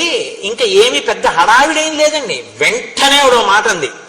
తత సీతాం మహాభాగాం దృష్ట్వా తాం ధర్మచారిణీం స్వాంత్యయంత్య బ్రవీత్ హృష్ట దిష్ట్యా ధర్మమవీక్షసే. చాలా సంతోషించినటువంటి మనస్సుతో అనసూయమ్మ ఇలా చూసిందట సీతమ్మ వంక. దేనికి సంతోషం? నమస్కారం చేసిందనే కాదుట. మహర్షి ఎందుకు అనసూయమ్మ సంతోషించిందో చెప్తున్నారు. దిష్ట్యా ధర్మమవీక్షసే, ధర్మాన్ని పట్టుకున్నావు కనుక. అమ్మా నువ్వు ధర్మాన్ని పట్టుకున్నావమ్మా సీతమ్మ, నాకు ఇది సంతోషం వేస్తోందమ్మా. ఏమిటి సీతమ్మ పట్టుకున్న ధర్మం? వెంటనే చెప్తోంది ఆవిడ. త్యక్త్వా జ్ఞాతి జనం సీతే మానవృద్ధించ భామిని అవరుద్ధం వనే రామం దిష్ట్యాత్వం అనుగచ్చసి. నువ్వు జ్ఞాతి జనాన్ని విడిచిపెట్టావు. మీ మామగారు 2 వరాలిచ్చి కైకమ్మకి రాముణ్ణి అరణ్యవాసానికి వెళ్ళమని చెప్పగానే నా భర్తకి ఇంత కష్టపెట్టినటువంటి ఈ మామగారింట్లో నేనుండి ఈయనకి సేవలు ఎందుకు చెయ్యాలి? మీరు 14 ఏళ్ళు అరణ్యవాసానికి వెళ్ళి వచ్చి మీరు పట్టం కట్టుకున్న తర్వాత నేను వస్తాను, అప్పటి వరకు నేను పుట్టింట్లో ఉంటానని జనక మహారాజు గారి యొక్క కూతురు అయోనిజ అయినటువంటి సీతమ్మ అనుకుంటే అలా పుట్టింటికి వెళ్ళొచ్చు. లేదా నేను అరణ్యవాసానికి ఎక్కడ వస్తానండి, ఇక్కడ ఉంటాను లేండి అని రాముడే అన్నాడు కనుక ఉన్నవని అక్కడ ఉండొచ్చు. జ్ఞాతి జనాన్ని విడిచిపెట్టి అక్కడా ఉండక ఇక్కడా ఉండక మానవృద్ధించ భామిని ఐశ్వర్యాన్నంతటినీ కూడా విడిచిపెట్టేసి అహంకారాన్ని విడిచిపెట్టేసి రాముడి కన్నా ఒక విషయంలో సీతమ్మది ఒక మార్క్ ఎక్కువ, ఆవిడ అయోనిజ. అయినా కూడా అవరుద్ధం వనే రామం, రాముడి వెనకాతల అడవికి వచ్చేసావు. దిష్ట్యాత్వం అనుగచ్చసి, రాముణ్ణి పట్టుకున్నావు, ధర్మాన్ని పట్టుకున్నావు, భర్తని అనుగమించావు. భర్త వెంట ఉండాలి ఆడది. భర్త వెనక ఉండడం, భర్తని అనుగమించడం కన్నా పూజ ఇంకొకటి లేదు. ఎన్ని పూజలు చేసి ఇది వదిలినా అది 0, అన్నీ వదిలి ఇది ఉంటే పూర్ణం అన్న ధర్మాన్ని పట్టుకున్నావు సీత. అందుకు నేను సంతోషిస్తున్నాను. సీతమ్మ, నేను నీతో ఒక మాట చెప్పనా? నగరస్థో వనస్థో వా పాపో వా యదివా శుభ యాసాం స్త్రీణాం ప్రియో భర్త తాసాం లోకా మహోదయా. భర్త నగరంలో ఉండని అరణ్యంలో ఉండని, పాపిష్టివాడు కాని పుణ్యాత్ముడు కాని, ఆడది భర్తని ఉపాసన చేస్తే చాలు, భర్తని అనుగమిస్తే చాలు, ఆమె సమస్తమైనటువంటి శ్రేయస్సుని పొందుతుంది. భర్త ఎటువంటి వాడన్న దాన్ని బట్టి అనుగమించడం గొప్పతనం కాదు, భర్తని అనుగమించడం గొప్పతనం. కాబట్టి నువ్వు అలా అనుగమించావు, ఆయన అరణ్యానికి వచ్చి అనుగమించావు. దీనికి నేను చాలా సంతోషిస్తున్నాను. సీత, నీతో నేను ఒక మాట చెప్తాను, బాగా విను. భర్త అన్న మాటకి ఒక గొప్ప నిర్వచనం చెప్పింది అనసూయమ్మ రామాయణంలో. నాతో విశిష్టం పశ్యామి బాంధవం విమృశంత్యహం సర్వత్ర యోగ్యం వైదేహి తపః కృతమివావ్యయం. ఒక వ్యక్తి గొప్ప తపస్సు చేశాడు. ఇప్పుడు ఆయన గొప్ప తపోనిష్టాగరిష్ఠుడైనటువంటి వాడు అలా వెళ్ళిపోతున్నాడు. ఆయనకి ఆకలేసింది, అది ఎడారి, ఏమీ దొరకలేదు. ఇప్పుడు ఆయనకి ఏమీ దొరకలేదు కాబట్టి ఆయనకి ఏమైనా బాధ ఉంటుందా? ఆయన తన తపశ్శక్తి చేత ఆయన తలుచుకుంటే అక్కడికి నదిని తీసుకురాగలడు. ఆయన సాక్షాత్ అన్నపూర్ణమ్మని పిలిచి అన్నం వడ్డించుకుని తినగలడు. నిన్నను చూడలా భరద్వాజ మహర్షి తపశ్శక్తి ఏమిటో మీరు? తపశ్శక్తి తన నుంచి వేరుపడకుండా తనలోనే ఉండి తనని రక్షిస్తున్నట్టు భర్త అనేటటువంటి వాడు భార్యకి సిద్ధమైన తపస్సు లాంటి వాడు, అలా రక్షిస్తూ ఉంటాడు. ఎక్కడికి వెళ్ళు ఆయన యొక్క అని కీర్తి పొందుతుంటాం. కాబట్టమ్మా, భర్త అంటే అంత గొప్పవాడమ్మా. నత్వేమవ గచ్చంతి గుణదోషమసస్త్రియ కామ వ్యక్తవ్య హృదయ భర్తృనాథాశ్చరంత్యాహ.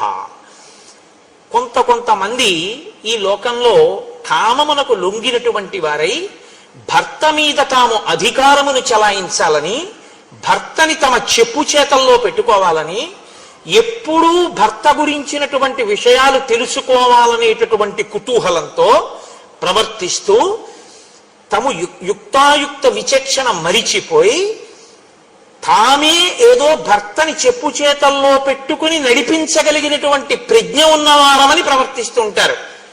అది చాలా నింద్యమైనటువంటి పని. అలా ఉండకూడదమ్మా అని అనసూయమ్మ అంటూ, నువ్వు ఎప్పుడూ ఎలా ఉండాలని నేను ఆశీర్వచనం చేస్తున్నానో తెలుసా? తదేవమేనం త్వమనువ్రతా సతి పతివ్రతానాం సమయానువర్తిని భవస్వభర్తు సహధర్మచారిణి యశశ్చ ధర్మంచ తతస్సమాప్స్యసి. నీకు ఎన్నడూ కూడా రామునే అనుగమించేటటువంటి లక్షణము ప్రకాశించి ఉండుగాక. ఎన్నడూ నీవు పతివ్రతవై ఉందువు కాక. నీవు ఎప్పుడూ సహధర్మచారిణివై ఉందువు కాక. దాని వలన నీకు లోకంలో విశేషమైనటువంటి ధర్మావలంబకురాలవన్న కీర్తి ప్రకాశించుగాక. లోకంలో దాంపత్యము అంటే ఇంక ఎవ్వరిని చెప్పరు. వరుణ్ణి నారాయణుడిగా తీసుకొచ్చిన దాంపత్యం అంటే మాత్రం ఎలా బతకండి అని చెప్తారంటే సీతారాములే, సీతారాముల్లా బతకండి అంటారు. అంటే అంతగా ఒకరినొకరు అనుగమించిన వారై, ఒకరి మనసులో ఒకరుండి, ఆమెకు ఆయనకు అభేదమై ఇద్దరుగా తిరుగుతున్న ఒక్కరై బతకినటువంటి స్థితికి సీతారాముల దాంపత్యం పరాకాష్ఠగా ప్రతీకగా నిలబడుతుంది.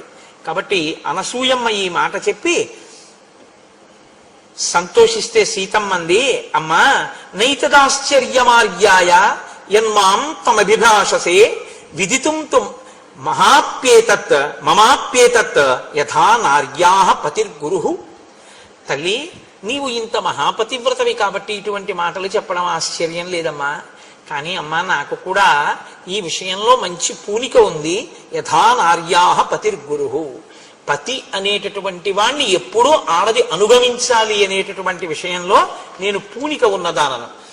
అమ్మా, లోకంలో గుణములు లేనటువంటి వాణ్ణి కూడా అనుగమించేటటువంటి వాళ్ళు ఉన్నారు పతివ్రతలై. తన కళ్ళెదుట వేరొక భార్యతో క్రీడిస్తున్నటువంటి వాణ్ణి కూడా క్షమించగలిగినటువంటి భార్యలు ఉన్నారు. లేదా మీకు రామాయణంలో ఏదైనా మండోదరి కనపడదా? మండోదరి పతివ్రత కాదా? మహాపతివ్రత. అమ్మ, వాళ్ళు గొప్ప తప్ప నేను రాముణ్ణి అనుగమించడం పెద్ద గొప్పతనమే ఉందమ్మా. రాముడు ఎటువంటి వాడో తెలుసా? కిం పునర్యో గుణశ్లాఘ్య సానుక్రోశో జితేంద్రియ స్థిరానురాగో ధర్మాత్మ మాతృవత్ పితృవత్ ప్రియ. అమ్మా, ఎన్ని గుణములున్నాయమ్మా మహానుభావుడికి! ఇంద్రియములను జయించినటువంటి వాడమ్మా, దయాళువమ్మా, స్థిరమైన అనురాగం ఉన్నవాడమ్మా. కొన్నాళ్ళు ఈ భార్య యందు అనురాగంతో ఉండి రేపు పొద్దున్న ఇంకో భార్యని స్వీకరించేటటువంటి లక్షణం ఉన్నవాడు కాదమ్మా ఆయన. స్థిరమైన అనురాగం ఉన్నవాడమ్మా. మాతృవత్ పితృవత్ ప్రియ. ఆయన తల్లి తండ్రి యందు ప్రేమ ఎలా ఉంటుందో నాకు రాముని యందు ప్రీతి అలా ఉంది, ప్రేమ అలా ఉంది. మీరు బాగా జ్ఞాపకం పెట్టుకోండి ఈ మాటలకు అర్థం. ఇవాళ ద మోస్ట్ డిస్టార్టెడ్ వర్డ్ ప్రేమ అంటే, నేను ఆంగ్ల భాష ఉపయోగించానని మన్నించండి, అంతగా ఏ పదము కూడా లోకంలో తప్పుగా వాడబడనటువంటి మాట ఏదైనా ఉంటే ప్రేమ అన్న మాటే. ప్రేమ అన్న మాటని ఎవరి ఇష్టం వచ్చినట్టు వాళ్ళు వాడేస్తున్నారు. కామము అన్న మాటని చెప్పవలసిన చోటది చెప్పకుండా ప్రేమ అన్న మాటతో దాన్ని పూర్ణ చేస్తున్నారు. మీరు మాటని కానీ ఒక చోట చెప్పవలసిన దాన్ని ఇంకొక మాట పెట్టేస్తే జీవితాలు పడిపోతాయి. తెలుసా అండి? ఎందుకో తెలుసా? ప్రేమ అన్న మాటకు అర్థం ఏంటంటే, ప్రతిఫలాన్ని అపేక్షించకుండా అవతలి వ్యక్తి యొక్క అభ్యున్నతిని చిట్ట చివరి శ్వాస వరకు కోరుతూ వారి అభ్యున్నత కొరకు తన జీవితాన్ని కూడా పరిత్యజించగలిగినటువంటి స్థితి ఉన్నటువంటి వ్యక్తికి ప్రేమ కలిగిన వాడు అని పిలుస్తారు. ఇది ఎవరికి చెల్లుతుందంటే తల్లికి, తండ్రికి, గురువుకి, భర్తకి, వీళ్ళకి చెందుతుంది. ఎందుకనంటే ఒక తల్లి బిడ్డను ఎందుకు ప్రేమిస్తుంది? కడుపులో ఎందుకు పెట్టుకుంది? వైకుంఠం క్యూ కాంప్లెక్స్ లో వెళ్ళిపోతున్నటువంటి చంటి పిల్లవాడు ఏడిస్తే, నిన్నగాక మొన్న పెళ్ళైనటువంటి యవ్వనంలో ఉన్న తల్లి పిల్లవాడు ఏడిస్తే ఏడిచాడు కానీ ఇంతమంది మగవాళ్ల మధ్యలో నేను నా స్తన్యం ఇవ్వను అనకుండా, వాడు ప్రాణం ఎక్కడ పోతుందో అని అంతమంది మగవాళ్ళు ఉన్నారని కూడా చూడకుండా స్తన్యం ఇచ్చి పిల్లాడిని ఎందుకు పోషిస్తోంది? పిల్లవాడి మలమూత్రాలు ఎందుకు ఎత్తుతోంది? తన నెత్తుటిని పాలగా మార్చి పిల్లవాడికి ఎందుకు పడుతోంది? వాడు ఏడిస్తే వాడి చెవిలో చీమ దూరిందని ఏ భాష చేత తెలుసుకుంటోంది? ఇది అమ్మతనం. ఈ అమ్మతనం ఉందే, ఈ అమ్మతనమే లోకంలో మొట్టమొదటి దైవ స్వరూపంగా గుర్తింపబడి గౌరవింపబడింది. ఈ అమ్మ ప్రాణం పోయేటప్పుడు ఆఖరణ కూడా ఆ కొడుకును ఒకసారి చూసి చచ్చిపోవాలనుకుంటుంది. నా కొడుకు ఒళ్ళో తలపెట్టుకు చచ్చిపోవాలనుకుంటుంది. కట్టుకున్నవాడున్నా వాడు కొరివి పెడితే బాగుండనుకుంటుంది. వాడు వైద్యం చేయించకపోయినా, ఎందుకమ్మా వాడు అన్నం పెట్టాడా వైద్యం చేయించాడా, ఆ పిల్లవాడు నాశనం అయిపోతాడమ్మా అన్నారు అనుకోండి ఎవరైనా, వద్దమ్మా అంత మాట అనకండమ్మా, వాడలా 10 కాలాలు బతకనివ్వండి, అంతేకాని నాకు అన్నం పెట్టకపోతే ఏమిటి, పెద్దదాన్ని అయిపోయిన ఎన్నాళ్ళు ఉంటాను, ఇవాళ ఉంటాను రేపు పోతాను, వృద్ధిలోకి రావలసిన వాడు వాడంటుంది. ఇది అమ్మ అంటుంది. నాన్నగారు అంటారు, గురువు గారు అంటారు. దీనికి ప్రేమ అని పేరు. అంతేకాని ఓ తల్లి తండ్రి కష్టపడి తన కడుపున ఒక అందమైన పిల్ల పుట్టింది, దాన్ని కన్యాదానం చేసి దాని జీవితాన్ని అభ్యున్నతిలోకి తీసుకొద్దామని నిరంతరం కలలు వాళ్ళు కంటే, నీ సొత్తులా నువ్వు ఎక్కడో ఆ పిల్లని చూసి అయితే నాది కావాలి లేకపోతే ఎవరికో కాకూడదని నువ్వు ఆమె మీద యాసిడి పోసి ప్రేమ అని పిలవడం నీ కామానికి పరాకాష్ట తప్ప ప్రేమ ఎలా అయింది? ప్రేమ అన్న మాట వక్రంగా వాడకూడని రీతిలో వాడబడుతోంది. వాడి పాడు చేస్తున్నారు. ఇవాళ పిల్లలది కాదు తప్పు, పెద్దలదే తప్పు. ఇవ్వకూడని మాట మీరు అందించేశారు పిల్లలకి. వాడు ఆ మాట వాడుతున్నాడు. నేను కామించానని చెప్పండి అండి, మరి చెప్పలేడు, సిగ్గుపడతాడు. కామించడం అంటే ఏమిటో తెలుసా అండి? కోరడం, నాకే దక్కాలని అడగడం, దక్కకపోతే వ్యగ్రత కలగడం, దానికి కామం అని పేరు. అందుకే కామం పక్కన చెల్లెలు క్రోధం ఉంటుంది. ఎప్పుడు తీరితే తృప్తి, తీరకపోతే కోపం, రెండు ఉంటాయి. ప్రేమ అలా కాదు. వాడు చూశాడు సంతోషం, చూడలేదు సంతోషం, రెండిటికీ ఆశీర్వచనమే. ప్రేమని పట్టుకెళ్ళి కామం దగ్గర ప్రేమ వాడతావా? నువ్వు వాడి ఎన్ని లక్షల కుటుంబాల్లో అగ్నిహోత్రం పోసేశావు. నేను అందుకే మనవి చేస్తున్నాను, రచయితలు తమ బాధ్యతలు గుర్తించవలసి ఉంటుంది. చేతికి కళ ఉందని ఇష్టం వచ్చినట్టు పదాలు వాడి యువతరాన్ని పాడు చేసే అధికారం ఎవరికి లేదు. నేను ఈ మాట అంటే నాకు ఒక సినీ రచయిత ఫోన్ చేశాడు ఒకప్పుడు. కోటేశ్వరారు మీరు అన్న మాటలు నా హృదయాన్ని తాకాయి, నేను కొన్ని చాట్ల రాశాను, నన్ను మీరు క్షమించండి అన్నాడు. నేను ఎంత సంతోషించానో నిజంగా. ఆయన ఉదారుడు, సంస్కృతి ఉన్నవాడు. నేను చాలా సంతోషించాను. తప్పు చేయడం గొప్ప కాదు, తప్పు దిద్దుకోవడానికి సిద్ధపడడం గొప్ప. కాబట్టి ఆ తల్లి సీతమ్మ అంటోంది, అమ్మా యావృత్తిం వర్తతే రామ కౌసల్యాయాం మహాబల తమేవ నృపనారీణాం అన్యాసామపి వర్తతే. నా భర్త ఎంత గొప్పవాడో తెలుసా అమ్మా? ఎప్పుడైనా దశరథ మహారాజు గారు తన భార్య అయినటువంటి కౌసల్య, సుమిత్ర, కైకేయిని ఎంత ప్రేమగా చూసుకుని ఈ పిల్లలు పుట్టడానికి వాళ్ళని క్షేత్రములుగా స్వీకరించాడో, ఆ కన్న తల్లి అయినటువంటి కౌసల్యాదేవి పట్ల ఎటువంటి ప్రేమ చూపిస్తాడో ఆమెను క్షేత్రముగా రాముడు పుట్టాడు. కానీ తను పుట్టకపోయినా వారి కడుపుల యందు తండ్రి గారికి క్షేత్రములు కనుక, తండ్రి గారి భార్యలు కనుక, తండ్రి గారి భార్యలన్న కారణం చేత కౌసల్యని ఎలా గౌరవించాడో మిగిలిన రాణుల్ని కూడా నా భర్త అంత తల్లి రూపంగా గౌరవించాడమ్మా. అంత గొప్పవాడు నా భర్త. సగృదృష్టాస్వపి స్త్రీషు నృపేణ నృపవత్సపు చూపులతో చూసి భార్యాస్థానంలో నించోపెట్టాడో వాళ్ళ యొక్క అందాల్ని మా రాముడు ఎప్పుడూ చూడలేదు. ఇంత అందగత్తె కాబట్టే మా నాన్నగారికి రాణి కాగలిగిందన్న మాట అనలేదు. ఈమె మా తల్లిగారు కాబట్టి నా చేత నమస్కారం అన్నాడు. ఇది రాముని యొక్క సౌశీల్యం. నాకు తల్లి అరణ్యానికి బయలుదేరేటప్పుడు మా అత్తగారు కౌసల్య చెప్పింది, ఆగచ్చత్యాంశ్చ విదినం వనమేవం భయావహం సమాహితం మే శ్రశ్వాచ హృదయే తద్ధృతం మహత్. నేను అరణ్యానికి వచ్చేటప్పుడు మా అత్తగారు భర్తతో ఎలా ప్రవర్తించాలని చెప్పిందో అవన్నీ నా మనసులో ఉన్నాయమ్మా. ఒక అత్తగారి పట్ల ఎంత గౌరవంతో కోడలు మాట్లాడాలో రామాయణం మనకి నేర్పుతుంది. అందుకే మీతో నేను మనవి చేసింది, ధర్మశాస్త్రాలు, స్మృతులు, వేదం ఇవాళ చదవగలవా అంటే పక్కన పెట్టండి, రామాయణ కావ్యం చదవండి. అన్నిటి సారాంశం అది, ఏదో ఒక బ్రహ్మణం మీకు నేర్పుతుంది. ప్రవర్తన ఎక్కడ ఎలా ఉండాలో మనకి నేర్పుతుంది. అత్తగారు చెప్తే సరిపోయిందా? ఆడపిల్ల, ఈడపిల్ల కాదు, ఇక్కడ పుట్టిన పిల్ల ఇంకో వంశాన్ని ఉద్ధరించడానికి ఎడుతుంది వాళ్ళ ఇంటికి. ఆ పిల్ల అక్కడ ఐశ్వర్యాన్ని వృద్ధి చేయడానికి, ఆ వంశాన్ని వృద్ధి చేయడానికి ఇక్కడ శిక్షణ ఇవ్వబడాలి. తల్లి ఏం చెప్పింది సీతమ్మకి మరి? ప్రాణిప్రదాన కాలేచ యత్ పురాత్వగ్ని సన్నిధౌ అనుశిష్టా జనన్యాస్మి వాక్యం తదపి మే ధృతం. అమ్మా, మా అమ్మ ఉందే, ఆవిడ అమ్మ అంటే ఆవిడ అయోనిజ, కానీ జనకని జ్యేష్ఠపత్ని. మా అమ్మ నేను పుట్టింట్లో ఉన్నప్పుడు అత్తవారింట్లో ఎలా ఉండాలో నాకు నేర్పింది. అది ఎక్కడ వరకు నేర్పిందో తెలుసా అమ్మా? పెళ్లి చేస్తున్నప్పుడు, అగ్నిహోత్రం జరుగుతున్నప్పుడు కూడా నువ్వు నీ భర్తని అనుగమించాలి, అత్తమామల్ని గౌరవించాలి చెప్తూనే ఉంది. ఎక్కడి వరకు? పురాత్వగ్ని సన్నిధౌ, అగ్ని సన్నిధిలో కూడా. పాణిప్రదాన కాలేచ, నా చెయ్యి రాముడి చేతిలో పెడుతున్న సుముహూర్త సమయంలో కూడా మీ ఇద్దరూ కలిసి బతకాలి. అతన్ని అనుగమించు, అతని మనసు నీ మనసు ఒకటి కావాలి తప్ప ఎన్నడూ మీ ఇద్దరూ రెండుగా ఉండకూడదు, ఒకటిగా బతకండి అని 1కి 10 మాటలు మా అమ్మ నాకు నేర్పిందమ్మా. అటువంటి తల్లి దగ్గర శిక్షణ పొందానమ్మా నేను. తమ కీర్తి ఎక్కడి నుంచి వచ్చిందో నేర్పుతోంది. పరోక్షంగా అనసూయమ్మ, సీతమ్మ ఈ జాతికి నేర్పుతున్నారు. ఒక ఆడపిల్ల అత్తవారింట్లో ఎలా బతకాలో నేర్పవలసిన బాధ్యత తల్లిదండ్రులది.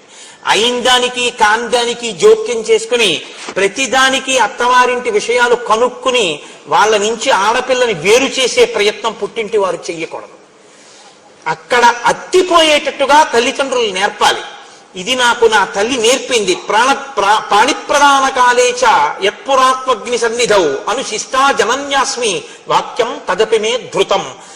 నన్ను బాగా మీరు అర్థం చేసుకోండి. నేను ఎవరిని తక్కువ చేయట్లేదు, ఎవరిని ఎక్కువ చేయట్లేదు. పురుషుడు ఎక్కువ కాడు, స్త్రీ తక్కువ కాదు.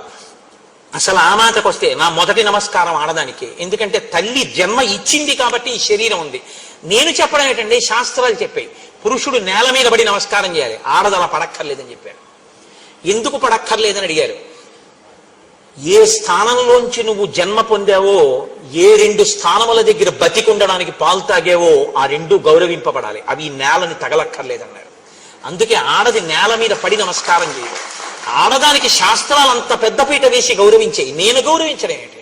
శాస్త్రం నమ్మాను కాబట్టి నేను గౌరవిస్తున్నాను. కాబట్టి స్త్రీకి సనాతన ధర్మంలో, స్మృతిలో, శాస్త్రంలో వేసినంత పెద్దపీట బహుశా ఎక్కడా ఎవ్వరూ వేయరు. నీకు చేత కాకపోతే, నువ్వు పురాణం చదవకపోతే, నువ్వు కావ్యాలు చదవకపోతే నీకు ఇంకోలా కనపడచ్చు. నువ్వు చదివితే ఆ మాట నువ్వు అనలేవు.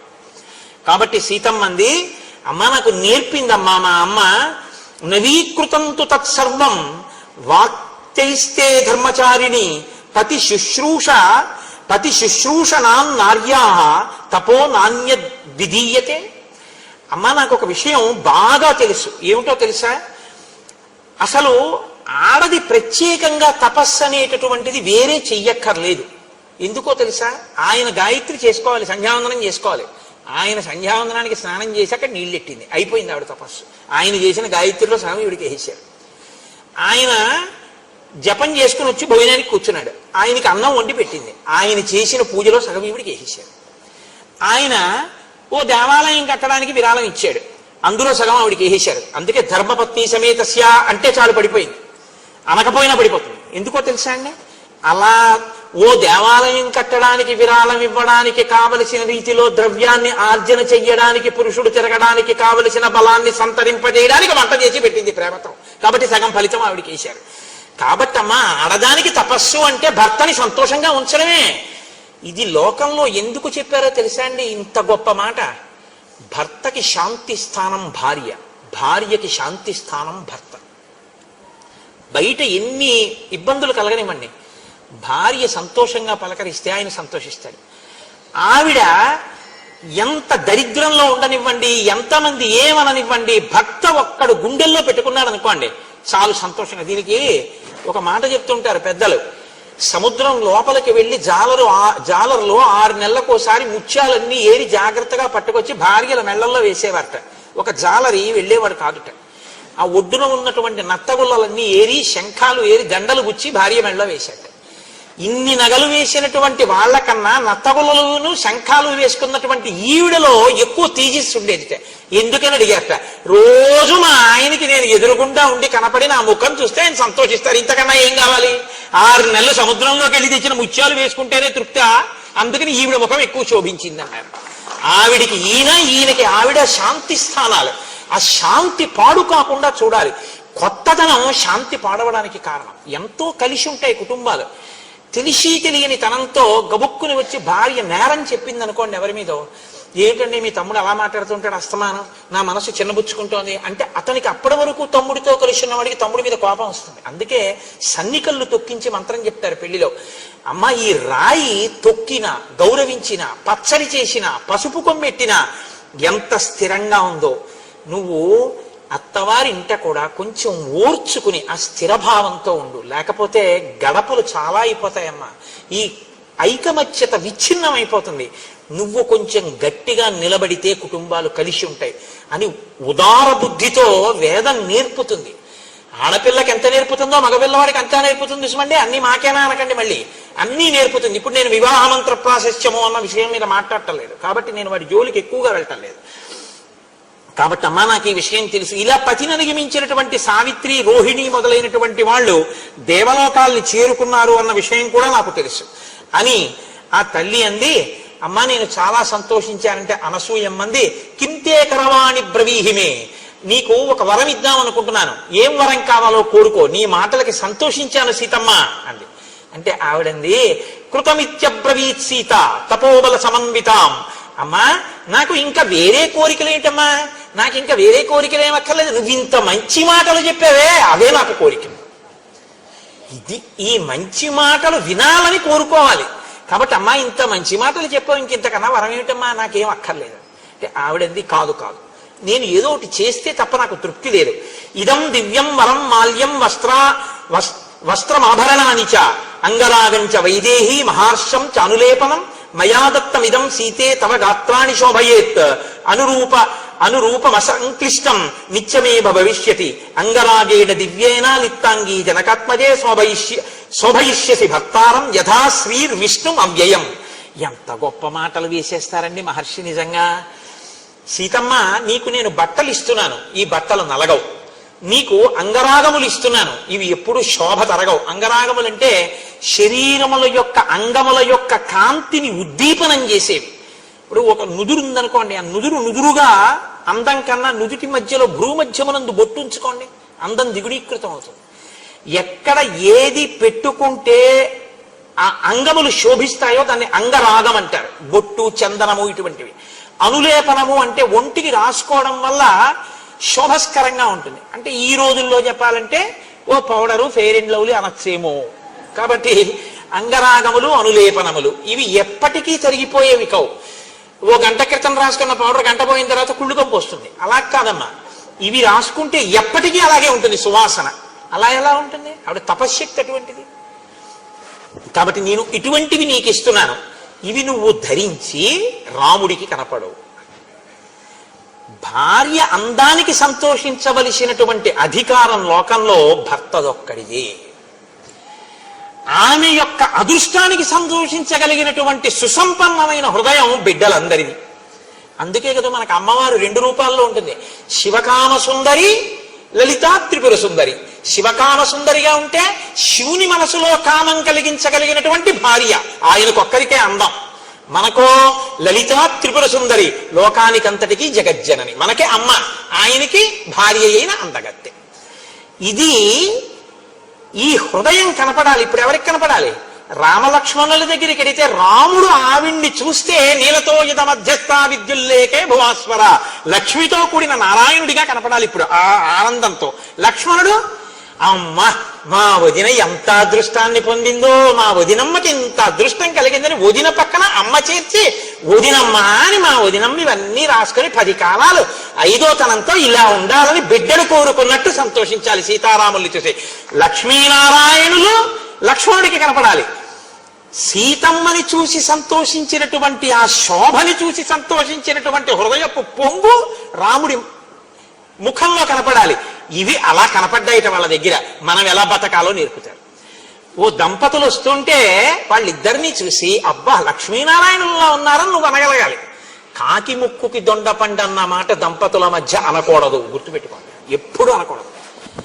ఆవిడ చాలా బాగుంటుంది కానండి ఆయన బాగుండడనో, ఆయన చాలా బాగుంటారు కానండి ఆవిడ ఏం బాగుండదనో, అంత మహానుభావుడికి ఆవిడ భార్య ఏమిటండనో, ఆవిడికి ఈయన భర్త ఏమిటండనో ఎప్పుడు అనకూడదు. ఎప్పుడూ దంపతుల మధ్యలో ఏమనాలంటే వారు ఒకరికొకరు తగినవారనే అనాలి. అందుకే శంకర భగవత్పాదులు శివానంద లహరి చేస్తే పార్వతీదేవి గొప్ప పరమశివుడు గొప్ప అంటే కళాభ్యాం చూడాలంకృత చికళాభ్యాం నిజతపఫలాభ్యాం అంటారు. ఒకరికొకరు ఒకరి తపస్సుకొకరు ఫలమైన వారంటారు. రుక్మిణీ కళ్యాణం చేస్తే పోతన గారు తగునీ చక్రి విదర్భరాజతకు తథ్యంబు వైదర్భయుం తగునీ చక్రికి ఇంత మంచి తగునే దాంపత్యమీ ఇద్దరిని తగులం కట్టిన బ్రహ్మ నెర్పరి కదా దర్పాహ తారాతి అయ్యి అంటారు. ఒకరికొకరు తగిన వారంటారు. పెద్దలైన వారు అలా మాట్లాడతారు. పెద్దరికం లేని చిన్న మనసులు లేకి మనసులు ఇంకోలా మాట్లాడతాయి. నీ మనసుని నువ్వు సుసంపన్నం చేసుకోవాలి. ఈ విషయాన్ని మనకి నేర్పుతుంది రామాయణం. కాబట్టి ఇప్పుడు సీతమ్మ తల్లి ఎంతో సంతోషంతో ఆ బట్టలు కట్టుకుని ఆ అంగరాగములు రాసుకుని ఆ అనసూయమ్మని సేవించింది. సేవించిన తరువాత అనసూయమ్మంది నీ కళ్యాణం గురించి నేను ఏదో విన్నాను, చాలా గొప్పగా చెప్తారు, ఏదో ఓసారి నీ కళ్యాణ ఘట్టం చెప్పండి. అప్పుడు చెప్తోంది కొన్ని రహస్యాలు. ఇవి బాలకాండలో మహర్షి చెప్పలేదు, ఇక్కడ చెప్తున్నారు. తస్య లాంగలహస్తస్య కర్షత క్షేత్రమండలం అహం కిలోత్థిత భిత్వా జగతీం నృపతేహే సుత.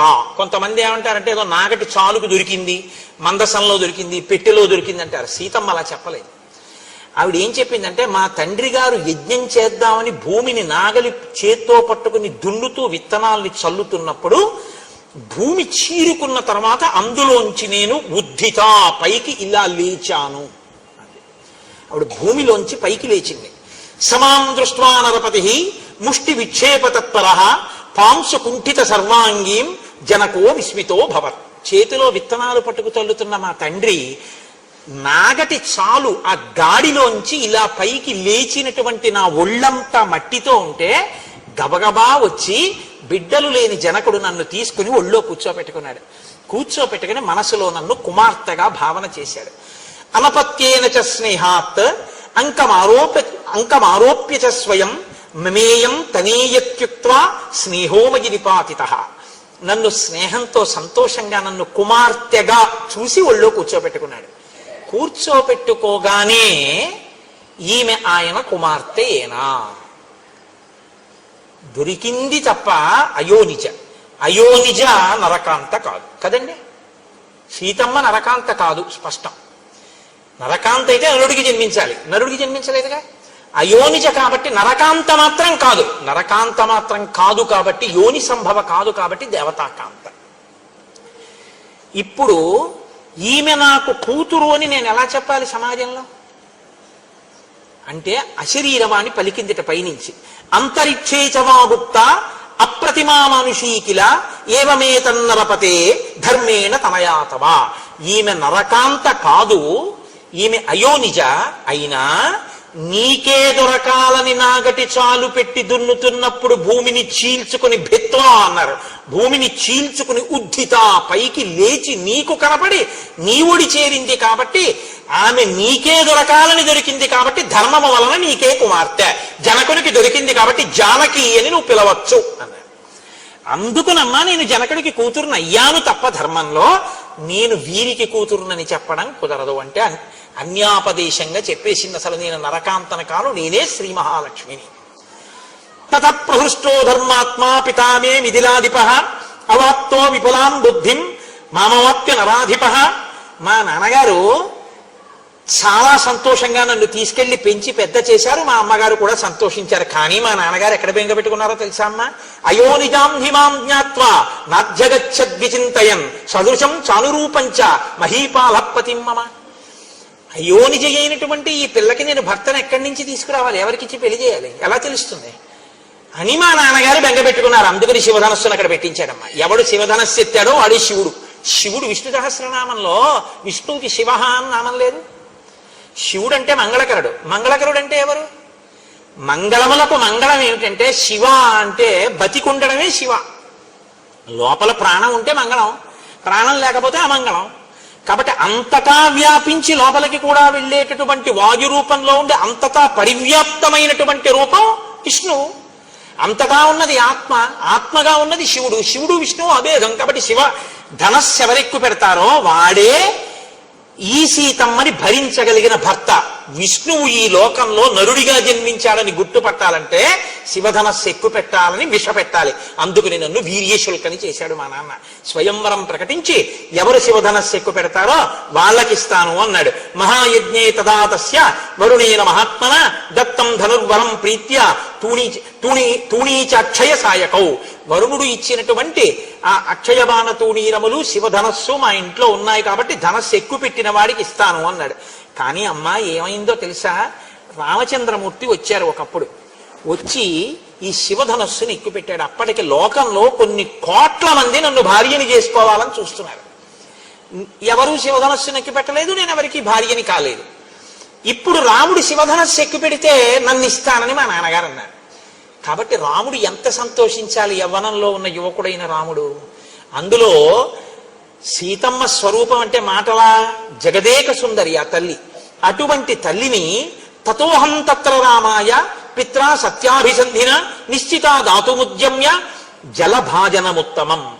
శివధనుర్భంగం జరగగానే పిల్లనిచ్చేస్తానని మా నాన్నగారు ఒక స్వర్ణ కలశంలో నీళ్లు పట్టుకుని గబగబా వచ్చారు, నన్ను తీసుకొచ్చారు. సీత నిన్ను కన్యాదానం చేసేస్తున్నాను రాముడికి అన్నారు. అప్పుడు రాముడు ఏమన్నాడో తెలుసా అమ్మా, ఇవ్వడానికి నువ్వెవరు, పుచ్చుకోవడానికి నేనెవరు. మా గురువు గారు విశ్వామిత్రుడు ధనస్సు ఎక్కువ పెట్టమన్నారు, ఎక్కువ పెట్టాను. నువ్వు ఎవరైనా ఎక్కువ పెడితే ఎక్కువ పెట్టండి అన్నావు, క్షత్రియుణ్ణి కాబట్టి ఎక్కువ పెట్టాను. ఇక పిల్లనివ్వడం అంటావా, నువ్వు ఇస్తానన్నావు కానీ పుచ్చుకోవడానికి నేను ఒప్పుకోవద్దు. అది పుచ్చుకోవడానికి వస్తువు కాదు పిల్ల. ఇప్పుడు నేను పుచ్చుకున్న తర్వాత నా భార్య అవుతుంది. నా భార్య అయితే దశరథ మహారాజు గారికి కోడలవుతుంది. కోడలైతే ఆ వంశ గౌరవాన్ని నిర్ణయిస్తుంది. కాబట్టి వంశ గౌరవాన్ని నిర్ణయించేటటువంటి కోడల స్థానంలో కూర్చోవలసిన వ్యక్తిని నిర్ణయించే అధికారం మా నాన్నగారిది. అంతేగాని ఇవ్వడానికి మీరెవరు, పుచ్చుకోవడానికి నేనెవరు. మా నాన్నగారికి చెప్పండి, ఆయన వచ్చి చూసి రామ ఈ పిల్ల పెళ్ళలో తాళి కట్టు అంటే అప్పుడు కడతా, అప్పుడు పుచ్చుకుంటా పాణిగ్రహణం అన్నాడు మా ఆయన. దీయమానాన్ నతు తదా ప్రతిజగ్రాహ రాఘవ అవిజ్ఞాయ పితుశ్చందం అయోధ్యాధిపతే ప్రభో. మా తండ్రి అయోధ్యాధిపతి దశరథుడు ఉన్నాడు, ఆయన కబురు చేయండి, ఆయన ఒప్పుకుంటే చేసుకుంటానన్నాడు మా ఆయన. ఇంకో ఆడదైతే ఇంత అందగత్తని శివధనుర్భంగం అయింది, అయినా కూడా మా ఆయన మీద నిమిషాలు లెక్కెట్టాడు. వాళ్ళ నాన్నని అడుగుతానన్నాడు, ఈ పిచ్చి ప్రేమే కోపం ఉంచింది, వరాలు ఇచ్చానని అరణ్యాలుగా పంపించాడు. మా ఆయనకి ఇప్పటికి బుద్ధి రాలేదు, ఇంకా నాన్న కూర్చెట్టుంది. సీతమ్మంది ఇప్పుడు కాదు, అప్పటి నుంచి మా ఆయనకి తండ్రి అంటే అంత ప్రేమ. పితృభక్తి పరాయణుడైనటువంటి భర్త నాకు దొరికినందుకు నేను గర్వపడిపోతున్నానమ్మా. ఈ కథ నీకొక్కదానికే చెప్పానమ్మా అంది సీత. ఇది బాలకాండలో చెప్పలేదు మహర్షి. ఎందుకు చెప్పలేదంటే ఎక్కడ ఏ సమున్నత పాత్రకి చెప్పించాలో ఆ పాత్రకి చెప్పించాలి సీతమ్మతో. అనసూయమ్మ దొరికే వరకు ఈ కళ్యాణఘట్ట రహస్యాన్ని సీతమ్మ నోటి వెంట మహర్షి ఎవ్వరికి చెప్పించాల. అనసూయమ్మ కనపడ్డాక అనసూయమ్మకి చెప్పించారు. అంటే ఆవిడ వైభవం ఎంత గొప్పదో, అటువంటి అత్రి అనసూయమ్మ సంతానంలో పుట్టేటట్టుగా ఆత్రేయ గోత్రంలో పుట్టిన వారు ఎంత అదృష్టవంతులో మీరు ఆలోచించగలగాక. కాబట్టి అలా అమ్మా మా వివాహమైంది అన్న తర్వాత ఆ వస్త్రాలు కట్టుకుంది. తల్లి ఎంతో సంతోషించింది. ఆనాడు అందరూ ఆనందపడ్డారు. ఆ రాత్రి అక్కడ నిద్ర చేశారు. మరునాడు ఉదయం అత్రి మహర్షి యొక్క అనుమతి తీసుకుని సీతారాములు లక్ష్మణ సహితుడై దట్టమైనటువంటి అరణ్యంలోకి ప్రవేశించి తమ ప్రయాణాన్ని ప్రారంభించారు. అందరూ ఎంతో సంతోషంగా ఉన్నారు అన్న మంగళకర వాక్కు దగ్గర అయోధ్యకాండని పూర్తి చేసి రేపటి సాయంకాలం అరణ్యకాండ ప్రవచనాన్ని ప్రారంభం చేస్తారు. ఎంత గొప్ప గొప్ప మహర్షులు. ఇక అరణ్యకాండే మహర్షి అలా రచన చేశారు. బంధనము అంటే జుత్తు ఇలా విడిపోయి ఉండకూడదు. జటగా ఉన్నటువంటి జుత్తుకి ఇప్పటి రోజుల్లో అయితే దాన్ని ఏమిటంటారు, ఇలా పెట్టారు రబ్బర్ బ్యాండ్ అంటారే, అలా ఉన్నదాంతో ఆ జుత్తు కట్టాలి. ఆ జుత్తు కట్టడం గొప్ప పూజ శాస్త్రంలో.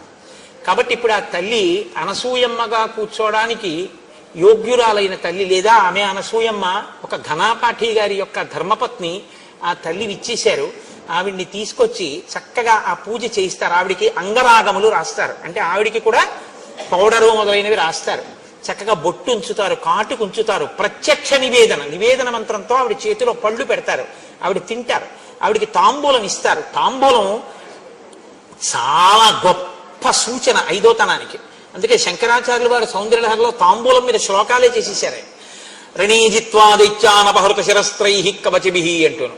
అందుకని ఆ తాంబూలం వేసుకుంటారు, ఆ జటాబంధనం పెడతారు, పువ్వులు పెడతారు, ఆవిడ కాళ్ళు కడుగుతారు, కాళ్ళు తుడుస్తారు. తర్వాత చక్కగా ఆవిడికి ఆ పాదములకు పారాణి పెడతారు. అప్పుడు ఆవిడికి పూజ చేస్తారు. అవన్నీ మీ అందరూ చూసి ఆనాడు సీతమ్మ ఎంతటి అనుగ్రహాన్ని పొందిందో మీ అందరూ కూడా అటువంటి అనుగ్రహాన్ని పొందండి. మనకి శాస్త్రంలో నియమం ఏమిటో తెలుసా అండి? 2 కారణముల చేత నాకు అక్కర్లేదు ఈ ఫలితాన్ని అని విడిచిపెట్టేసుకుంటారు. నాకు అక్కర్లేదండి ఇది చూసిన ఫలితం, దీన్ని నేను అంత చూడవలసిన విషయంగా భావించట్లేదు, ఆవిడంత పూజనీయురాలు కాదు, అనసూయమ్మని పూజించాలా, మేము అవమానిస్తాం అనాలంటే 2 పద్ధతులు చెప్తారు. ఒకటి, భక్తి ఉన్నా పూజ జరుగుతున్నప్పుడు పక్క వాళ్ళతో మాట్లాడితే మీరు ఎంత పుణ్యాన్ని చూసి పొందారో అది పక్క వాళ్ళకి వెళ్ళిపోతుంది. నేను ధర్మశాస్త్రం చెప్తున్నాను, అందుకే పూజలో మాట్లాడరు, కారణం అదే, పక్క వాళ్ళకి వెళ్ళిపోతుంది. 2, అటువంటి గొప్ప పూజ జరుగుతున్నప్పుడు నిలబడి ఉంటే అవమానించినట్టు లెక్క. అందుకే సభలో నిలబడరు. మీరు చూడండి, ప్రభువు సభ తీర్చి ఉంటే ఎక్కడ ఉచితమైన ఆసనములను అలంకరించిరి అంటారు. ఇక్కడ కూర్చోవడమా ఇక్కడ కూర్చోకపోవడమా అని ఉండదు, కూర్చుండిపోతారు తప్ప నిలబడి ఉండకూడదు. ఇది విన్నాక కూడా నిలబడితే దాని అర్థం ఏమిటనుకోవాలి నేను? అంటే అనసూయమ్మ పూజ పట్ల మాకు ఆ గౌరవం లేదయా నువ్వు చెప్తున్నావు కానీ అని వారు అంటున్నారని నేను గుర్తించవలసి ఉంటుంది. అలాంటి వారు ఈ సభలో ఉన్నారని నేను అనుకోవట్లేదు. కాబట్టి చోటు లేకపోతే వాళ్ళు ముందుకొచ్చి కూర్చోవడానికి అవకాశం ఇచ్చినాం. ఒకవేళ అక్కడ చోటు లేకపోతే మీరు యథేచ్ఛగా ముందుకొచ్చి కూర్చోవచ్చు నిలబడిన వారు, తప్ప ఎవరు నిలబడి మాత్రం ఉండకూడదు. ఇప్పుడు మనం పెట్టుకున్నటువంటి నియమాన్ని అనుసరించి 10 మాటలు రామనామం చెప్పేద్దాం. ఈలోగా తల్లిని తీసుకుని వస్తారు. ఏరండి ఆ తల్లి ఏరి?